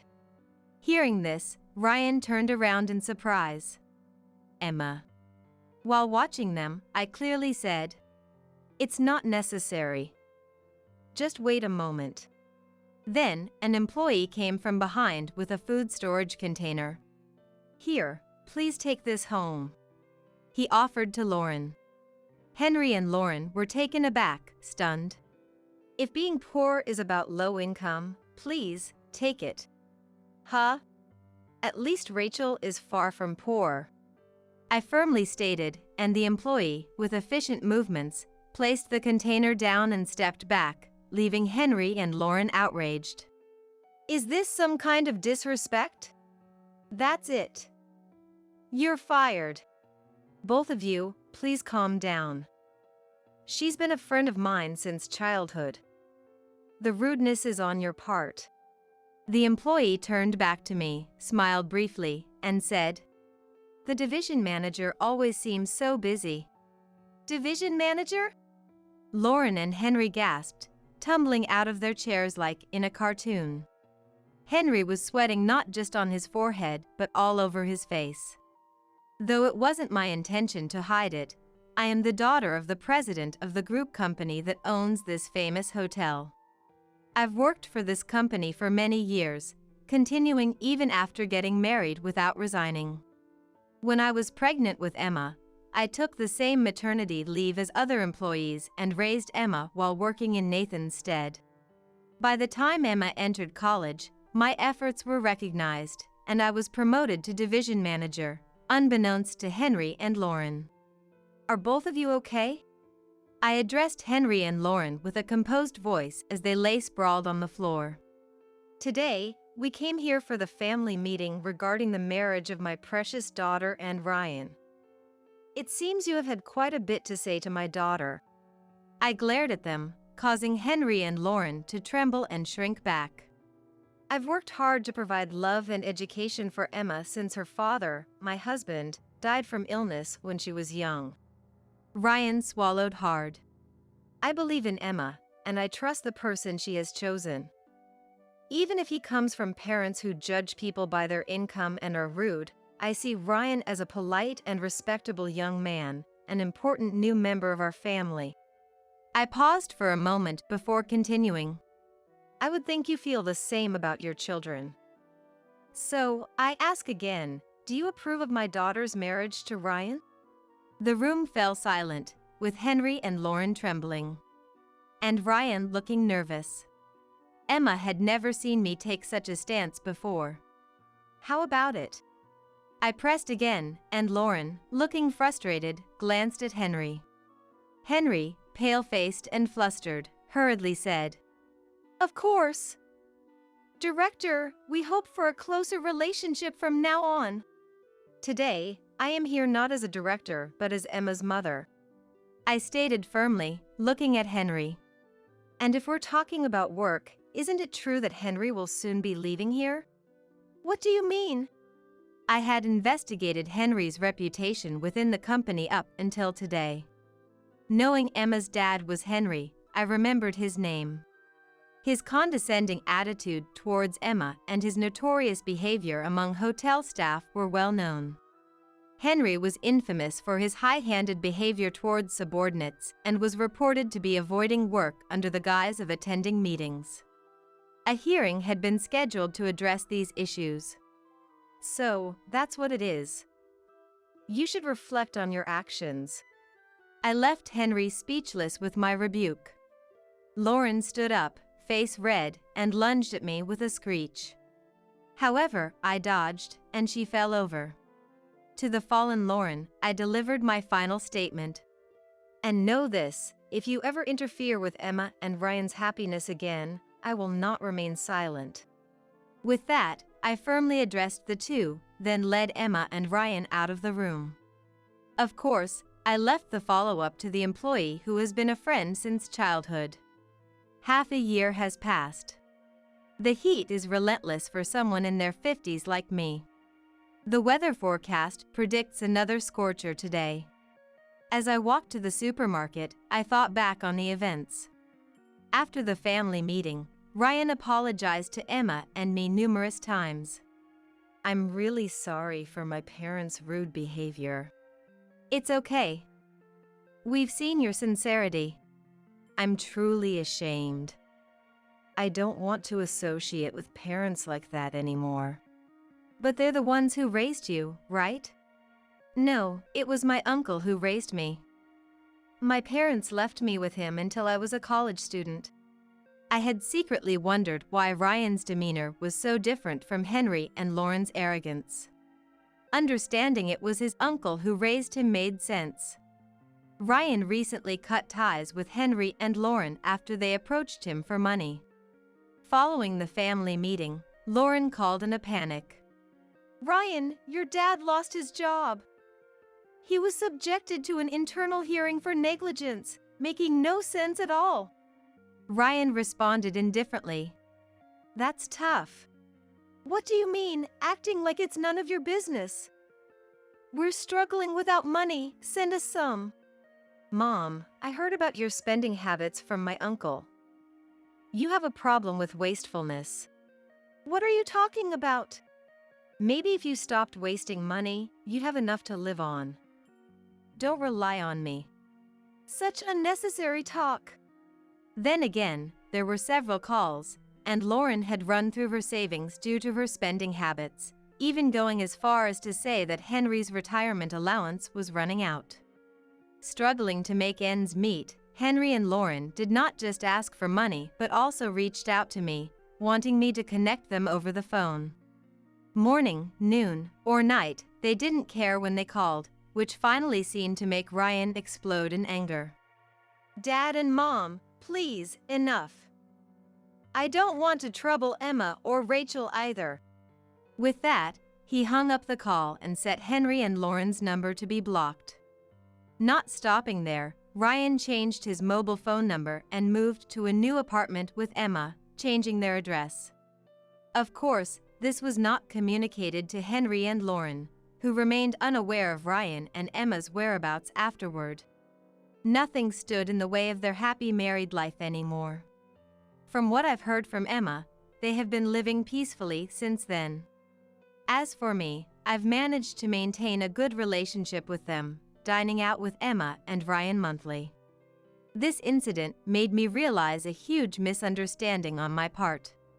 While I worked hard, thinking I was doing my best not to trouble Emma and raised her, I had completely stopped going on trips, which was my hobby. It seems Emma believed she was the reason I gave up my hobby, thinking my sacrifices were because of her. The efforts I made to spare Emma any hardship or worry ended up worrying her instead. From now on, don't worry about me. I want you to use your time and money for yourself. Until Emma told me this, I was enjoying living by myself at home, but afterwards, I started traveling more on weekends. As someone who loved domestic trips, I began visiting places I had wanted to go and places that held dear memories. And strangely, working hard daily made me feel it was okay to spend money and time for myself. Moreover, exploring the latest hotels started to benefit my work. Projects and such began to progress more smoothly, bringing me luck. As I thought of Emma's influence, I finished paying for my shopping and left the store. Today's shopping was for groceries to cook dinner together with the three of us. Glancing up, I saw Emma approaching from the opposite direction. "Mom, are you okay?" "Don't strain yourself, let me carry that for you." Emma hurried over and effortlessly took the bag from my right hand. "Oh, thank you. Shall we go then?" "Yes. Ryan said he'd come over as soon as he's done with work. He's looking forward to your chicken dish," Emma said with a smile. "We'll need to make plenty then." Recently, we received wonderful news that Emma is pregnant. Ryan, Emma, and of course, I were all delighted. I'm planning a surprise for Emma and Ryan, looking forward to sending clothes and toys for the grandchild, though it's a secret from them. While I wonder if it's too early, I know before long, the child will be born. Though this new life has just been conceived, I'm already eagerly anticipating the day I can meet them. "Hey! Open this door. Are you out of your mind? I won't forgive you." Probably, that's what they're saying on the other side of the thick door. But I can't hear them, and frankly, I don't need their forgiveness. Facing the three flustered fools on the other side, I waved with a smile and said, "Let's go. Wonder if you can make it back safely? Good luck." My name is Leah, a 30-year-old office worker. I'm a newlywed, married for just a year, with no kids yet. When I was single, my hobby used to be taking day trips using the train on my days off. My friends would sometimes ask, "Don't you get lonely traveling alone?" But I find it surprisingly pleasant to move at my own pace without a fixed schedule, more so than traveling with others. Well, to be honest, there's a bit of loneliness, but the fun outweighs it. I have a favorite travel magazine, and sometimes I plan trips based on it. As I went about my days, I noticed something. Huh? Isn't that the same guy I saw last week? It seemed coincidental, but after the third time, I might have thought it was fate if I were a romantic. Instead, I just felt a bit scared. But it turned out he felt the same. Sorry if I'm mistaken, but didn't we meet last week and the week before at completely different places?" He approached me with a slightly scared look. "Wait, do you think I'm following you?" To clear up the misunderstanding, I opened my travel magazine and said confidently, "I'm just traveling based on this magazine." Surprised, he responded, "Me too." And opened the same magazine, smiling happily. That was how I met my husband, Henry. He turned out to be a really interesting guy.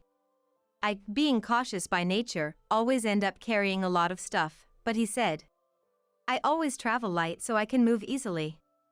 Nowadays, with cashless payments, you hardly need cash. A mobile phone is enough. He laughed joyfully. Talking with someone with such different values was very stimulating. We hit it off discussing our favorite travel destinations and exchanged contacts that day. Though we both liked solo trips, we started going out together more often. Surprisingly, I enjoyed sharing memories with someone else, and I found that local food tastes even better when shared. One day, after about 6 months, Henry asked me to go out. I didn't feel bad at all, in fact, I felt the same way. And remember being very happy. We decided to get married 6 months into our relationship. I thought our happy newlywed life was just beginning. But my expectations quickly shattered due to Henry's parents. My parents-in-law, Jack and Aaliyah. Their house is about a 30-minute drive from ours. They are still in their 50s, with Aaliyah working part-time, and both of them are employed.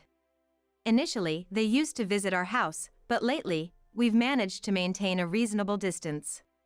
However, an incident occurred that disrupted this balance. Hey, Henry. Let's go here on our next day off. I agreed. Sounds good. Our post-marriage tradition of mini trips to tourist spots continued. As usual, minimalist Henry recently reduced his belongings to just a mobile phone, even entrusting his wallet to me. It feels so light. I don't look like someone who's about to go out at all, do I? And said with a contented smile. I thought to myself, at least carry your own wallet. But it wasn't really a bother. It was an ordinary conversation, but that day was different. Oh, by the way, Dad and Mom's wedding anniversary is coming up soon. How about we invite my parents on our next trip? I tensed up at Henry's sudden suggestion. Of course, there was a reason for that. But I couldn't just say no, so I responded. Yeah, that sounds good. We haven't seen Aaliyah and Jack recently anyway. Unaware of my slightly strained face, Henry didn't notice a thing. The next day, they were really looking forward to it when I called. He told me. I guess I have to give it my best shot. So, I steeled myself. Honestly, I'm not comfortable around my parents-in-law. They're not bad people, just not a good fit for me. I'm more on the reserved side, not fond of noisy places. And this applies to people too. Talking to high-energy people can be mentally exhausting for me. Speaking of my parents-in-law, they are incredibly cheerful. When I first met them, their exuberance overwhelmed me. Nice to meet you, I'm Henry's mom. And I'm the dad. They announced loudly like comedians, making me stiffen up involuntarily. That time, the 4 of us, including Henry and his parents, went out to eat, and they chose the restaurant. I wonder if it's their favorite place?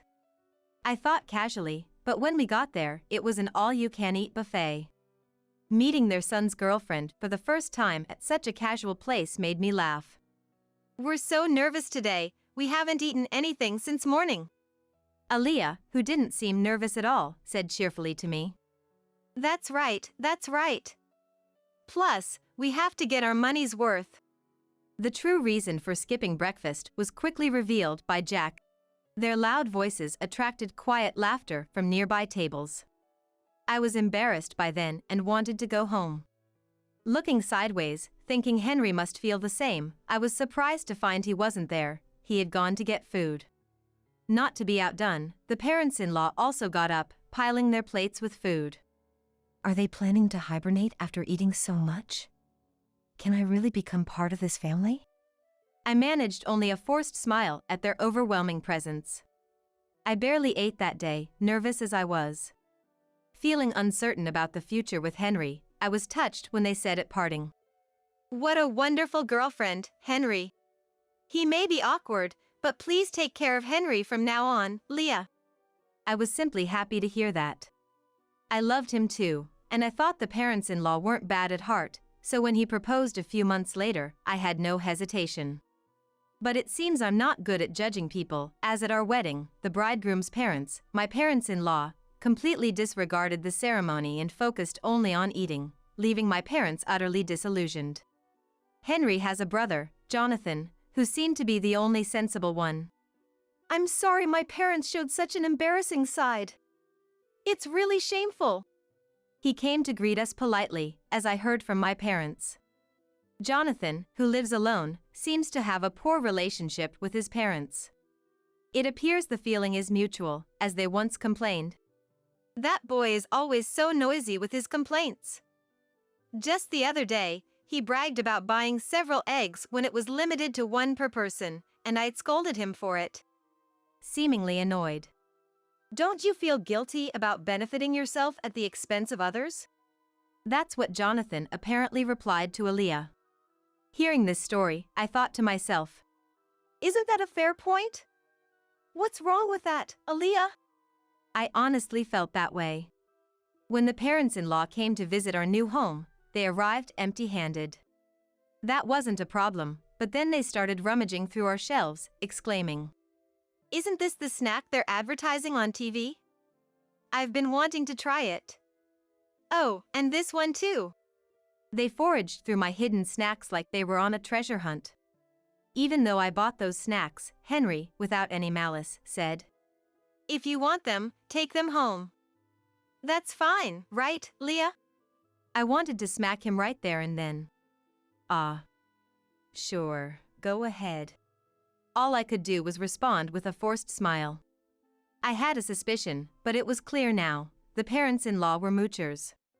I want this. I want that. Give me. Give me. In the early days of our marriage, they came over every week, sensing an opportunity, and I was almost driven to neurosis. Hey, don't you think there's something off about Aaliyah and Jack? They're kind of annoying. My anger exploded, and I ended up fighting with Henry. Despite how angry I was, Henry looked puzzled and said, no, not really. Is it that strange? They've been like that since I was a kid. Don't worry about it, he said, patting my shoulder lightly, which made me furious. Are you kidding me? If this keeps up, I'll divorce you. Just do whatever you want. My raised voice seemed to alarm Henry, and he quickly put an end to the parents-in-law's invasions.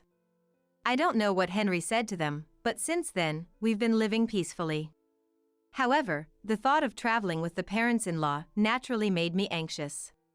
On the day of the trip, I was shocked to see them waiting. It's been a while, Leah.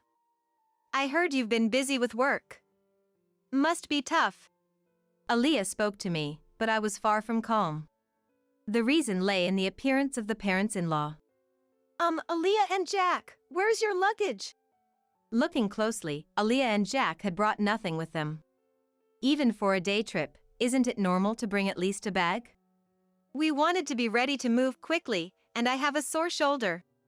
Their response, echoing something I'd heard before, was baffling. The rest of the trip went as badly as I'd feared. It was soon revealed that the parents-in-law had forgotten their wallets. Feigning ignorance, they said. That's strange, isn't it? Watching them play dumb, I thought. Maybe it's better to just call off this trip, or even cancel it, yeah. Unfortunately, my feelings weren't understood. Henry, looking exasperated, said, again? My folks have always been like this. I'll cover for them, but make sure they pay me back. It seemed the trip would continue. As the parents-in-law laughed and apologized, all I felt was disgust. Even after we arrived at our destination, the parents-in-law's rudeness didn't stop. They complained to the store staff. Isn't there any free tasting? Wow, stingy, huh? When I, feeling thirsty, bought a drink and hadn't even taken a sip yet, Aaliyah said. Can I have a sip of that? I'm thirsty too. I can't believe I forgot my wallet, huh?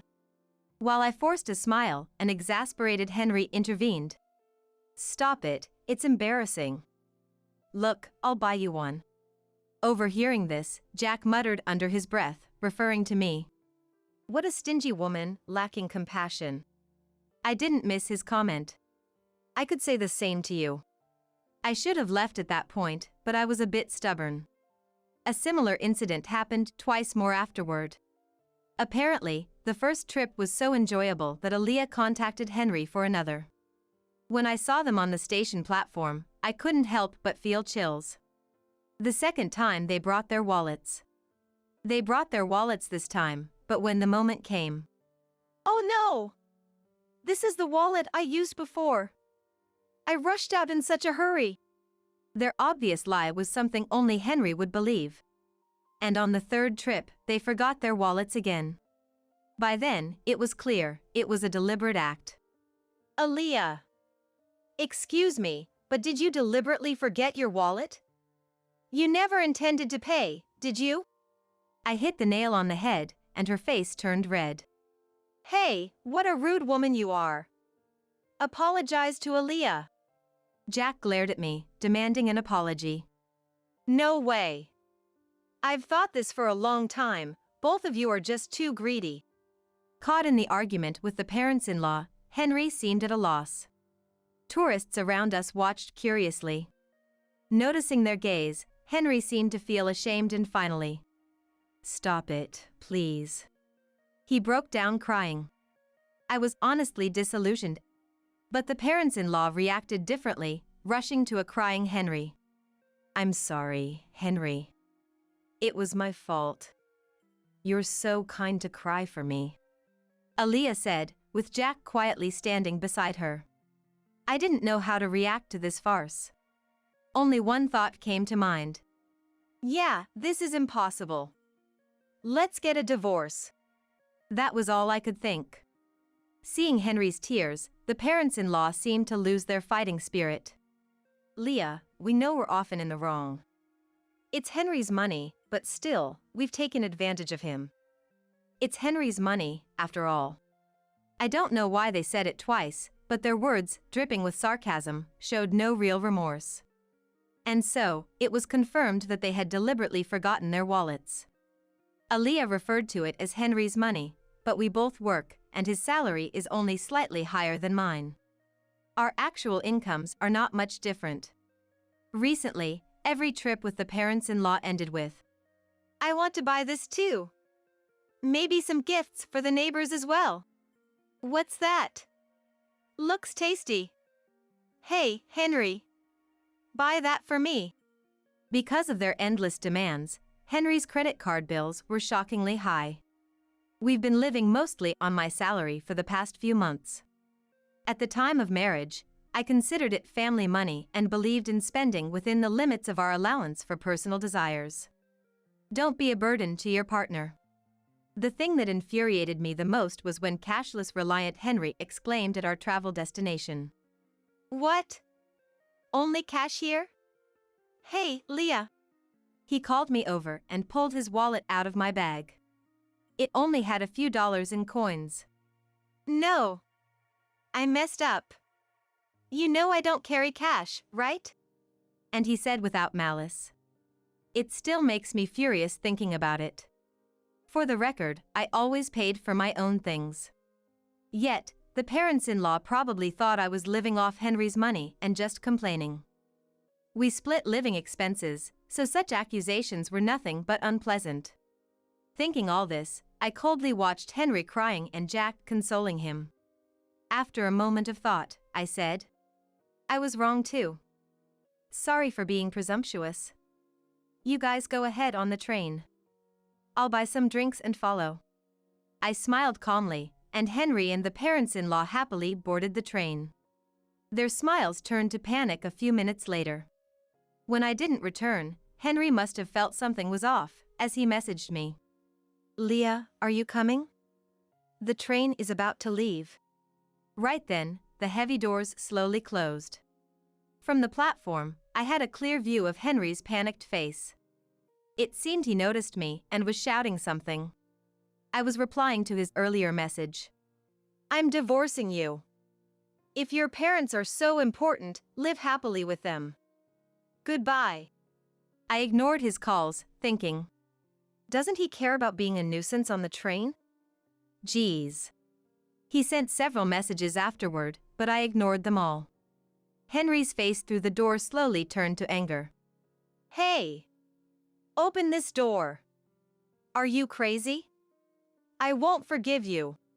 As if he was saying. As if I needed his permission. The parents-in-law seemed to be yelling too, but of course, I couldn't hear them. Smiling at the three fools, I said, Let's go. Wonder if you'll make it back safely? Good luck. The train quietly departed, quickly disappearing from sight. That train won't stop for a while. Walking back would be quite a challenge. After watching the train leave, I hurried home to pack my bags and left. I stayed with a friend I'd been discussing divorce with. Henry's barrage of messages continued until they suddenly stopped. His phone must have died. He often forgot to charge it before bed, and it was only at 20% this morning. Portable battery chargers are essential. That was Henry's mantra, but his crucial portable battery charger was in my bag. Along with his wallet. I left all the belongings he entrusted to me at home. He must be panicking by now, but that's not my concern. While planning my next steps with my friend, my mobile phone rang. The caller was unexpected, Jonathan, Henry's brother. Leah, I'm sorry. Did something happen? According to Jonathan, Henry's phone had run out of battery, and in his panic, he dropped it, shattering the screen. Unable to reach me, the desperate parents-in-law could only think of one person to call. So, I got contacted, but all I got was ask Leah for the reason. He seemed unwilling to say more. I told Jonathan everything about Henry and the parents-in-law without holding back. As I spoke, I could hear Jonathan's voice getting sharper over the phone. From the other end, Leah's making a fool of us. Tell her off, Jonathan. The in-laws were loudly insisting that Jonathan, with his way with words, would outtalk me. After I finished explaining, Jonathan snapped. Hey! You scoundrel! Are you stupid? What? You scoundrel? I had heard from Aaliyah that when Jonathan gets really angry, he becomes intimidating with a high-handed tone. And since Jonathan only speaks sense, Henry and the parents-in-law can't retort when he gets like that. I could hear the in-laws arguing in the background, but I quietly hung up the phone. Henry was not content with the divorce, but after I conveyed through a lawyer that I wanted to divorce without any further contact, he reluctantly agreed, accompanied by Jonathan. Later, Jonathan told me that the ex-parents-in-law had always been terrible moochers, disliked by neighbors and even school associates. When Henry returned to the ex-in-law's house, he quickly became the talk of the neighborhood, and now all three hardly ever go out. Henry's colleagues, not knowing what to say about the quick divorce, were treating him like a delicate subject. I'm glad to cut ties with them after this incident, Jonathan told me with a laugh. The ex-parents-in-law were known at the local supermarket for their outrageous behavior. This is expiring soon, so give me a discount. It's a little damaged, so I'll take it for free.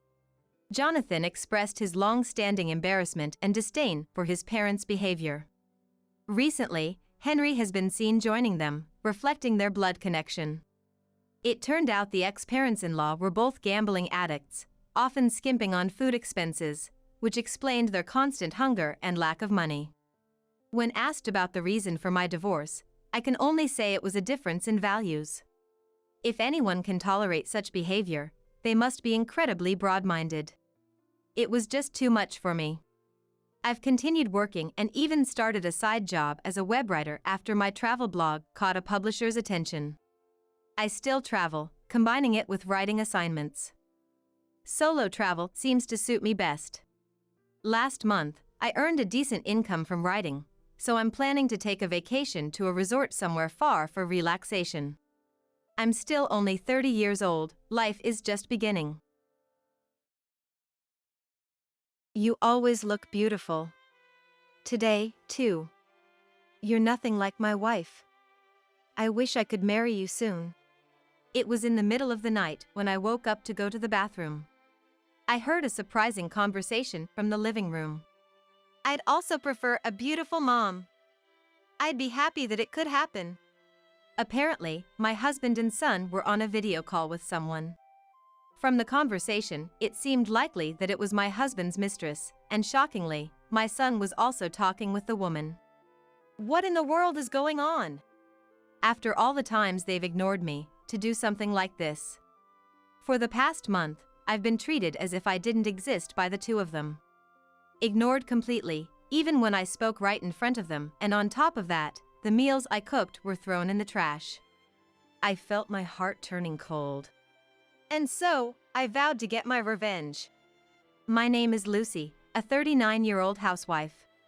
My husband Albert is a 45-year-old office worker, and our son Frederick is a 14-year-old middle school student. Our family was just an ordinary, average one, living happily together. Albert had an average income for his age and a normal look. But he was a very kind man. Our son, in the 8th grade, was in his rebellious phase, not listening to me, but I still adored him as my sweet boy. I worked hard as a housewife, doing everything all I could to support our family. However, our peaceful happiness shattered suddenly one day. It all started a month ago. Frederick, dinner's ready. One evening, I called out to my son, but he completely ignored me. Well, it's just a teenage behavior, I thought. At that time, I didn't care much. I'll leave them there in plastic wrap. I just said that and left it alone. But I noticed something was off when my husband came home. Welcome back. Dinner's ready. I called out my husband, but he also ignored me. Then, my son came out of his room, running up to my husband. Dad, welcome back. Did you buy dinner? Yeah, your favorite burgers. Awesome. Meat's the best, right? Then, my husband and son threw the dinner I made, with the plates, into the trash. What the heck? What are you doing? Ignoring me completely, they began eating the burgers from the grocery store which they had spread on the table. Why have you been ignoring me all this time? I asked for a reason, but both my husband and son just silently ate their burgers, as if they couldn't hear me. I felt like I had become invisible. After finishing, they returned to their rooms, leaving the mess behind. Crying, I picked up the plates from the trash can. I ended up throwing away the burger trashes they left behind. Since that day, for a whole month, I was treated as if I was non-existent. No matter what I said or did, it was as if I was invisible to them. From about a week later, I gave up and started making meals just for myself. My parents are farmers and they send fresh, delicious vegetables to our house. I used these vegetables to make meals, thinking of my family's health, but it was unbearable to see them thrown away uneaten every day. Eventually, even the meals I made for myself got thrown away by them when I wasn't looking. There was even a time when they deliberately crushed the fresh vegetables which my parents sent right in front of me. This is kind of a stress reliever, huh? Why are you doing this? Did I do something wrong? Tell me and I'll fix it. They continued to stomp on the vegetables, laughing mockingly, as if they couldn't see me no matter how much I cried and screamed. Then, my husband did something unbelievable. This one too, no need for it anymore, I'll throw it away. It wouldn't fetch much even if I sold it. He took off his wedding ring from his left ring finger and threw it into the trash can. It was supposed to be the symbol of our precious bond. That was the last straw for me, and I shut my heart down. I couldn't believe he would go as far as to throw away our wedding ring. What is he thinking? My sadness and anger finally reached the limit. I secluded myself in my room. From behind my room's door, I could hear my husband and son laughing together, which only deepened my sorrow. Why did things turn out this way? What happened to them? Confused and distressed, I spent a month crying alone in my room. One late night, while walking to the bathroom, I overheard a joyful conversation of my husband and my son from the living room. I felt lonely, knowing I was no longer part of their world. But then, they started a video call with someone, and the conversation that ensued was unbelievable. Sophie, you look beautiful today, too. You're nothing like my wife. I wish I could marry you soon. Really? Ditch that wrinkled and spotted woman fast and marry Sophie. I'd be so happy to have such a beautiful mom. I couldn't hear the other person's voice, but my husband and son were praising someone over the phone. Mother? What are they talking about? It was unbelievable. From their conversation, it was clear my husband was having an affair, and my son knew and was encouraging it. Their terrible conversation continued. Lucy really is a foolish woman, isn't she? Now that she's shut herself in her room, we don't have to see her wrinkled, spotted face, which is such a relief. Haha, it's hilarious. She really seems to know we can't see her. They were mocking me. I felt my heart was freezing. I knew my husband was working hard but was being passed over for promotion at work.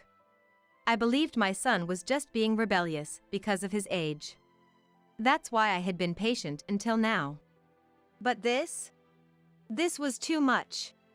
What was my endurance for? Knowing the truth ignited the anger that had been smoldering inside me. I couldn't forgive this, not even because they were family. At that moment, I decided to take revenge. For the next 2 months, I researched my husband's mistress, waiting for the right moment for revenge. Then, one day, my husband approached me. Hey, I need to talk to you. Oh, it's been a while since you came to talk to me. Are you done ignoring me? Yeah, you're of no use to me anymore. My husband handed me divorce papers with a nasty smile. And my son was grinning beside him. I've found someone else. Leave this house. I took the divorce papers from the table with no expression. Fine, I answered. They were surprised, as if they didn't expect my agreement. Huh? You know things very well. We could have divorced sooner then? I had a feeling it would come to this. I already packed. I'll leave tomorrow morning. Oh, okay. Anything else you want to say? What do you want me to say? Beg you not to throw me away? No, just sign the divorce papers. My husband seemed a bit let down, but I didn't care and signed the papers, returning them to him. They probably didn't expect that things wouldn't go so smoothly. They looked at each other, but then laughed, as if it was fine as long as I agreed to the divorce. I wonder how long their smug smiles will last. They had no idea that hell was waiting for them after this. The only one who knew it at this point was me. I was laughing inside myself. The next day, I packed my bags and decided to go back to my parents' house. Then, thank you for everything up to now. You really don't regret it? I can reconsider if you want. Why? You're the one who wanted a divorce, right? Did you think I'd be crying and begging you to stay? What did you say? Dad, it's fine. We won't be troubled without a woman like her. That's true. She's a woman who no longer matters to us. My husband seemed to have mixed feelings about me agreeing so easily to the divorce. But that was no longer of my business. The husband I loved had already changed. The husband I knew before would never have treated me like I didn't exist or laughed in such an unpleasant way. I felt the last 15 years of our marriage were in vain. Goodbye. Please take care. What happens to them after this has nothing to do with me. After all, my husband himself said that I no longer mattered to them. Upon my return to my parents' home, they welcomed me warmly. Dad, Mom, I'm sorry. The vegetables you sent were either thrown away or trampled on by my husband and son, and they all went to waste. I truly felt sorry for not being able to appreciate my parents' kindness. Wasting food brings punishment. I've seen plenty of people like them suffering. My father was concerned about the scars of my heart. Feeling the warmth of my parents after a long time, I couldn't stop my tears. Meanwhile, the hell for my ex-husband and son was just beginning. Within a week of our divorce and returning to my parents' house, my ex-husband and son came rushing to our doorstep. The moment they saw my face as I opened the door, they started making a scene. Lucy, help us! We were deceived. That's what I told you, Dad. It was suspicious. No, you never said that. You were happy about getting a beautiful mother instead of Lucy. Hearing their ugly quarrel, I managed to keep from laughing and responded calmly. What? You just realized? Shouldn't it have been obvious? You're really foolish. You knew about it? Of course. Sophie, right? There's no way a woman that beautiful would be interested in a man like you. My ex-husband gasped in surprise. Sophie was my husband's mistress. He was quite shocked that I knew what Sophie looked like. Actually, after hearing their conversation in the living room, I sneaked out of my room while they were sleeping and checked my ex-husband's phone, which was charging in the living room. The phone was locked, probably as a precaution, but I knew he used his birthday as the password, so it was easy to open. I was astounded by his lack of security awareness and how he underestimated me, thinking I wouldn't know his birthday. Well, anyways, I opened his text messages and found a lot of exchanges between him and Sophie, like a couple in love. Just thinking about it now makes me nauseous. But Sophie's profile picture was too beautiful to be true. She has exotic features on her face, so beautiful that she could be an idol or a celebrity. No, it was definitely suspicious.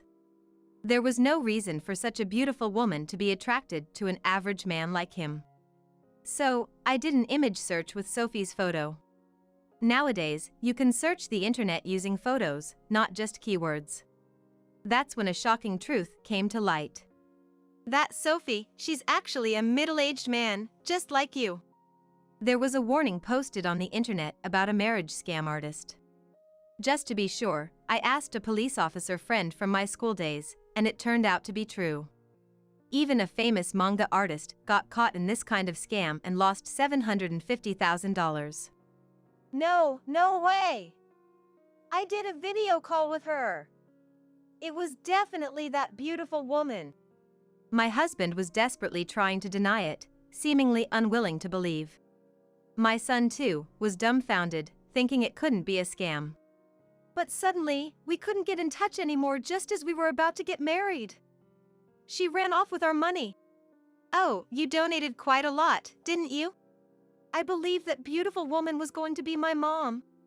We even talked through video calls. But nowadays, you know, even in video calls, with software, a man can pretend to be a woman. Did you know? These days, gender transformation tools can change one's gender and appearance in calls, making them look like a completely different person.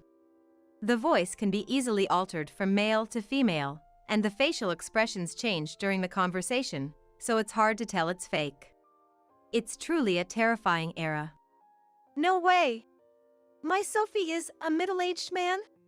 When I saw Sophie's real face on the internet, I laughed so hard at the difference. Horrible, Mom! You knew and still abandoned us? I lost my savings too! Horrible? Have you already forgotten what you have done to me? Listening to them act as if they were the victims, all I could do was shaking my head. Ignoring me as if I didn't exist, not responding when I spoke to you, throwing away the meals I made. At the end, you chose to divorce. You were the ones who went away first. Never call me Mom again. What? You're still mad? I'm sorry, let's make up. We're family, right? We're strangers now. So I don't care. This is the end you chose. Take responsibility for your own choices. When I rejected them, my son begged even more. Don't say that. I'm your son, right? Help me, at least. What? That's not fair, Frederick. Trying to save yourself? It's Dad's fault for being tricked in the first place. There's a good investment. We'll share the profits. How could you not suspect that? You were happy to become rich and handed over all your savings too. I was tired of hearing their endless and unpleasant bickering. Our family was destroyed by a single scam artist. If my ex-husband hadn't cheated, maybe we would still be a happy family now. But it's too late. It's a waste of time. Can you leave? As I tried to close the front door, my ex-husband begged me. Wait! Please, let's start over. Your parents are farmers, right? So even if we have no money, we won't starve. Are you saying you want to reconcile with me for food?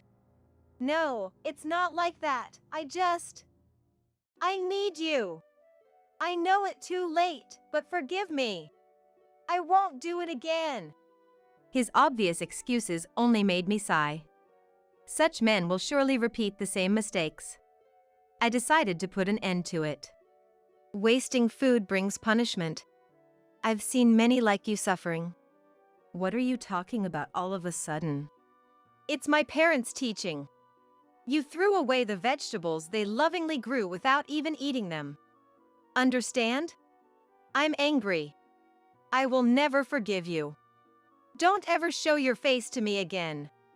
With that, I closed the door. Wait! Mom, forgive me! They kept making a scene at the front door, causing a neighborhood disturbance, so I called the police to take them away. Later, I heard that my ex-husband lost all his money and was fired for embezzling company funds. My son dropped out of high school and is working, but he can't find a good job. The marriage scam artist was recently arrested, according to the news. He was a middle-aged man, nothing like the beautiful woman, and many men were deceived on social media. As for me, I'm helping out on my parents' farm, living a stress-free and healthy life. I'm soon going to be introduced to a man of my age who's also a farmer in the same area. Next time, I want to build a happy family.